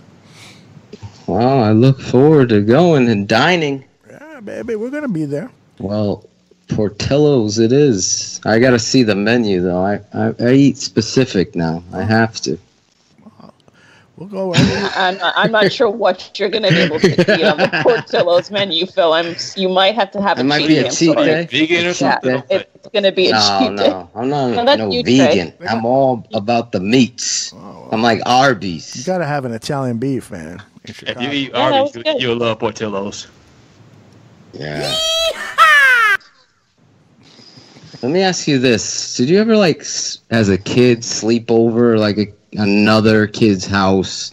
No. And then when it came to the next day, when breakfast was to be served, the mother or whatever shortchanged you on the amount of Captain Crunch or Frosted Flakes you had in your fucking bowl? Are you wanting to talk through a therapy session with us on a progressed memory? I just what want to is see. I happening want to right see now? if this ever happened to anybody else, because apparently Not it's with happened to a lot of breakfast. people here. It happened No? with peanut butter and jelly sandwiches, where my sister and I got one sandwich and half each, and the girl's house we were staying at, she got a whole fucking sandwich.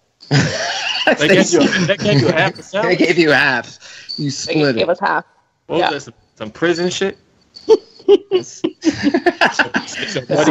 shit. Give them a full Budget. sandwich, then these other motherfuckers, they get half a sandwich. Yeah. Fuck these Aldo, if you check your Slack, I sent you that tweet for Portillo's. You sent him a cricket too in the mail? Yeah. 3 crickets. Cricket wireless.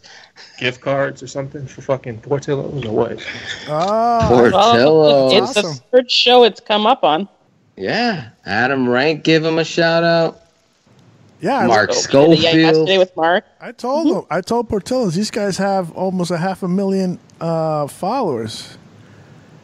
They do have 500,000 because Adam Rank's got 40 and this guy's got 12. We just got to get Mike North to sell out his hot dog stand. Not 500,000. How much is it? 50?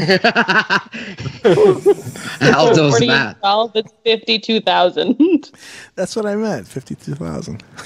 Okay. Hope All right. I didn't put that in. Fuck you, you're cool. Smartest thing you've said all night. Hey, before we retire the show, I gotta play this.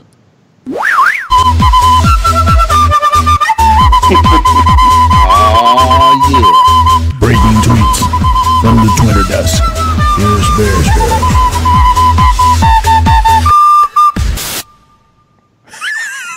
Do not miss that When I one. come back, aren't you? I'm gonna play that on Buffon 55. Oh, hell no. Hell no. That's the buzzer sound. When there's 55 seconds. Time's up. Time's up, Johnny. Time's up. When I kept on saying fuck Buffon and all his muscles, I had to do it like 10 times because I was laughing my ass off. Oh my God. When you first sent me the original, because I go, dude, whatever you want, back to the song. Dude, whatever you want to say. You're just walking into work. Just be dead air Jer. Just go into character and be him. So give me whatever you got. Whenever I played it the first time, and he's like, oh, what did you say at the beginning? It was so, I couldn't get through it. My chest was hurting because it was so fucking funny. The gravel pit. Yeah, I don't even. I said to Phil, I'm like, I don't even know where he. I don't even know where chair works. I had to mute my mic so I won't fuck up the song. I said to Phil, I have no idea where the dude works, but he's gonna throw gravel pit in there. If it feels like, I think he works at an old folks home. Gravel. Fred Flintstone and Barney going to the fucking gravel pit. You know what? Fred Fred Flintstone and Barney with you two? That sounds just about right. There you go. Hey, check it out. This is how Buffon 55 is going to start from now on. The following program is suitable for all ages. Buffon. A certain magic will always linger with the very name. It's Doesn't sound forced at all. Go down to Portillo's and let's get it on. Wednesday will be my first and last Buffon 55. That's right. Oh, man. This is fun, guys. BearsGrl, thank you very much for everything that you do for Bears Barroom. You could be a pain in the neck sometimes, but you know what? I think I'm a bigger pain in the neck, so thanks for putting up with me. Guys, great show. Trey, thanks for coming in early, and great job. Now, we didn't get to hear Trey giving us a shout-out on Hogan Johns. Oh. Sure. Why the fuck not?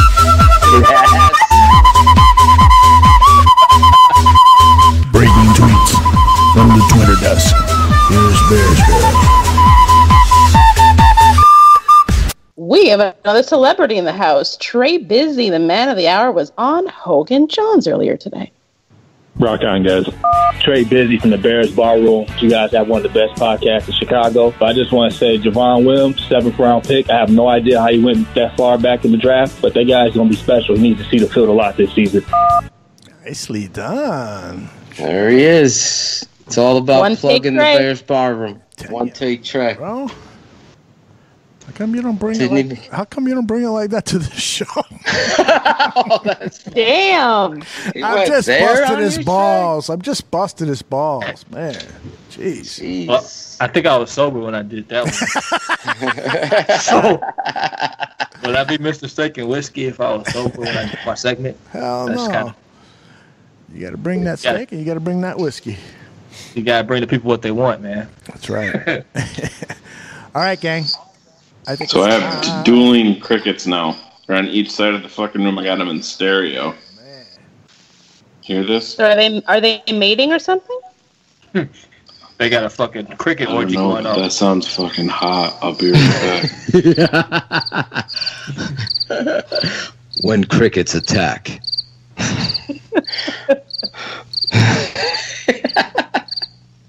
Breaking news. Cricket kills man in male hit and run. Oh my God. Motherfuckers gonna think we not funny or something. They gonna be hearing all them crickets in the background. I blame Shayne. That's no longer blame Canada. BG was talking and the fucking crickets is in the background. Mm-hmm. Nothing new there, Shayne. Nothing new there, Phil. Nothing new there, Trey. Damn, Shayne, you outside now?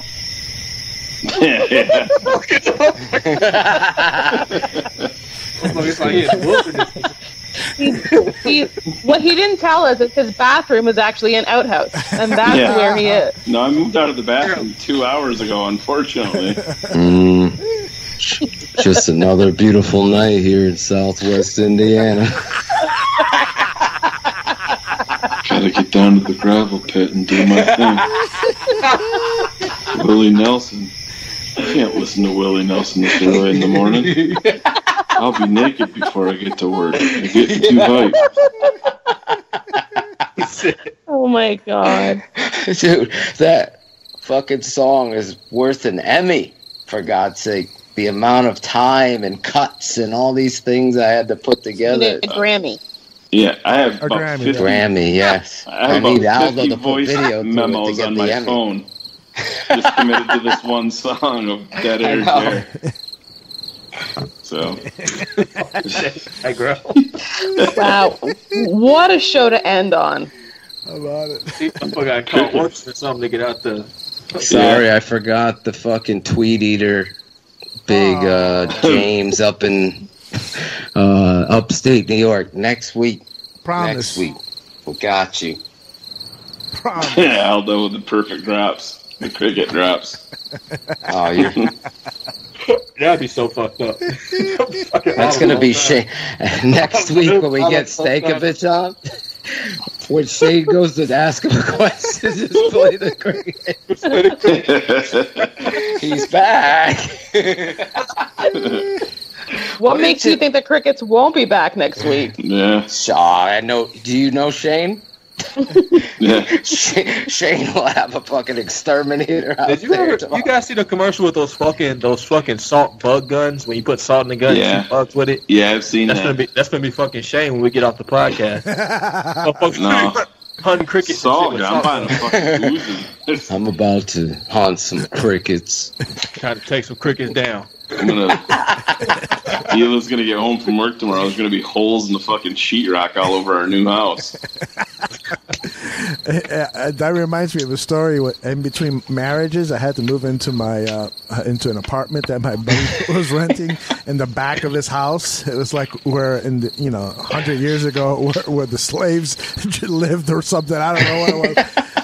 But so he would have me over for dinner a couple times a week and stuff, and in the area between where I lived and his house, fucking place was infested with rats, man. Just all over the fucking place, man. I would like run like a little girl from my place to his place. So one day after we eat dinner, he goes, "All right, we're gonna go out to the porch." I go, "The porch? That's all infested with rats." He goes, "Here." He hands me a gun.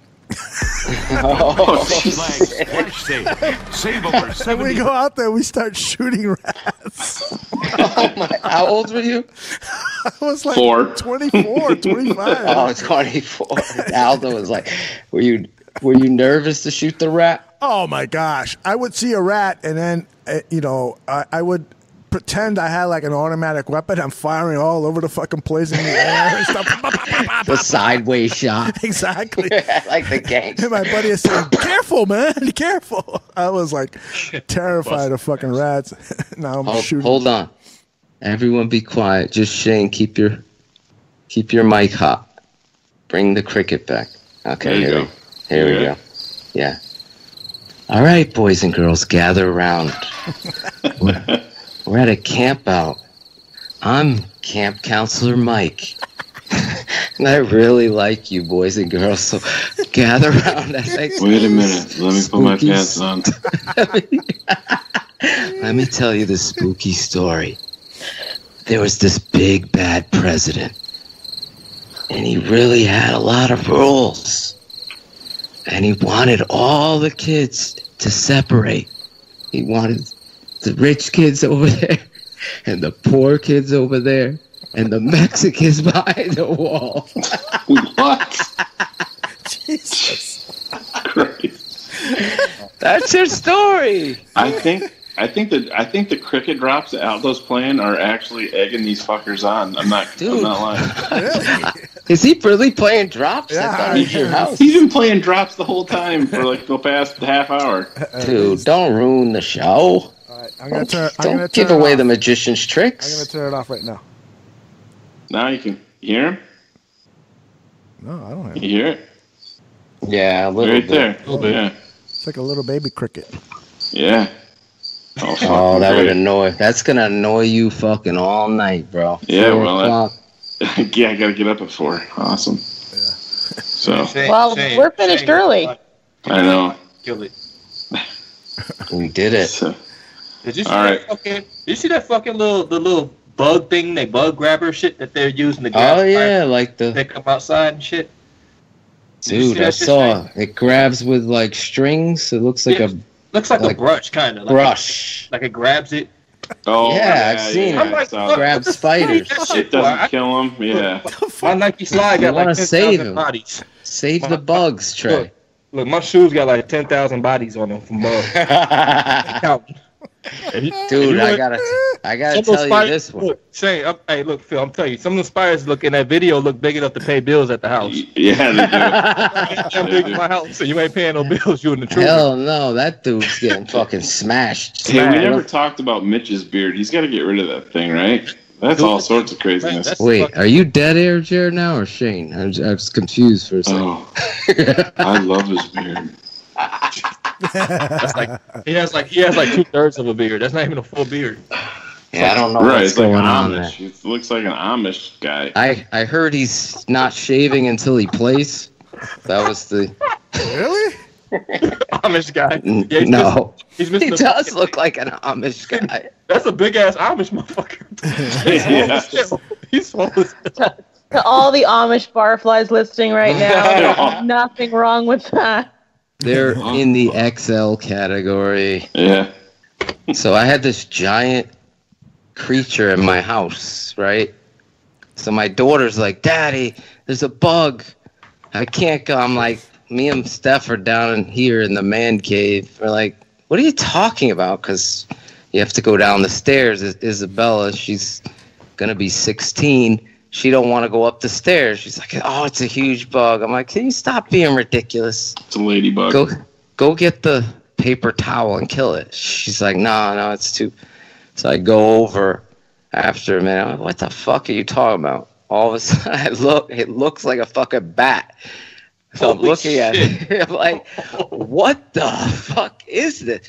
So it's not a bat. It's like black and white camouflaged. Like a huge moth or something? Like a huge fucking moth, Shayne. But it looked like a rat's eyes. Like they were, I kid you not. Fucking Magoo would have fucking he would have had a fucking, I don't know what he would have had a seizure because he was thought. We deep fry those fuckers in Southwest Indiana. Dude, the tail on this thing looked like a giant bee's tail. Like it's had those separation marks. It looked like a fucking stinger or something was on it. So I'm gonna say, so it had a stinger?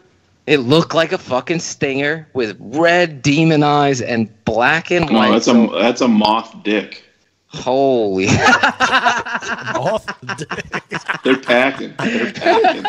Dude, I hit it with a fucking... I know, I hit it with a broom. Like fucking... I hit it hard. I thought I smashed it, right? It lands on the ground. Exactly. I sweep it out because we have an entrance out here. I sweep it out. It's pouring outside. So the next morning, I'm talking. Where all the kids are talking. We can't wait to see it in the morning outside. What it looks like. The fucking thing was gone. Ugh. It wasn't there. The moth dick shrunk. The moth dick disappeared. I don't know what that thing was. It's so funny. Like every night, I feel like we have a conversation and we say some shit and then put gifts on timeline. Nobody knows what the fuck until the next day. Everybody's searching for a moth dick gift right now. Is there a moth dick? Why they send each other gifts of moths? How do moths mate? I don't know. I'm trying to figure it out. Fucking, I fuck with the first date t-shirt. I want to know what this moth is. BG's gonna miss this. BG, all right, it's our last time with us. Man. We can I know. What the fuck? BG, this is it. This is it, BG. Sorry, guys. I was deciding to make winter hats in the swag shop right now, so I just created those. She's been multitasking all night. We're getting some tubes. Not they gonna have a moth dick hat for Phil. Can I get a cricket on my hat, like an orange cricket behind the Bears bar room, looking out? Like if I go and tweet a picture of a cricket to Shayne, it's gonna get like 3 likes, and I'm pretty sure people that like it ain't gonna know what the fuck we're talking about. They will. Test when they listen tomorrow. Test it. Let's find out. I'm gonna send him fucking Jimmy the Cricket from fucking. Jiminy the Cricket. What did it? Sorry. That's awesome, actually. The cricket with the fucking X-Files. That shit was awesome. Oh my god. That should be like an opening teaser at the beginning. Just 3 seconds. That's a good idea.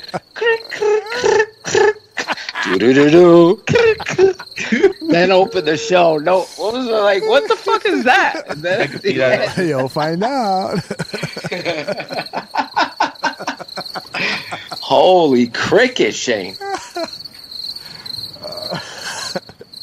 All right, I'm gone, man. All right, guys. I gotta go too. I gotta go too. Bye. All right, Trey, BG. All right. Later. Great job, guys. Night.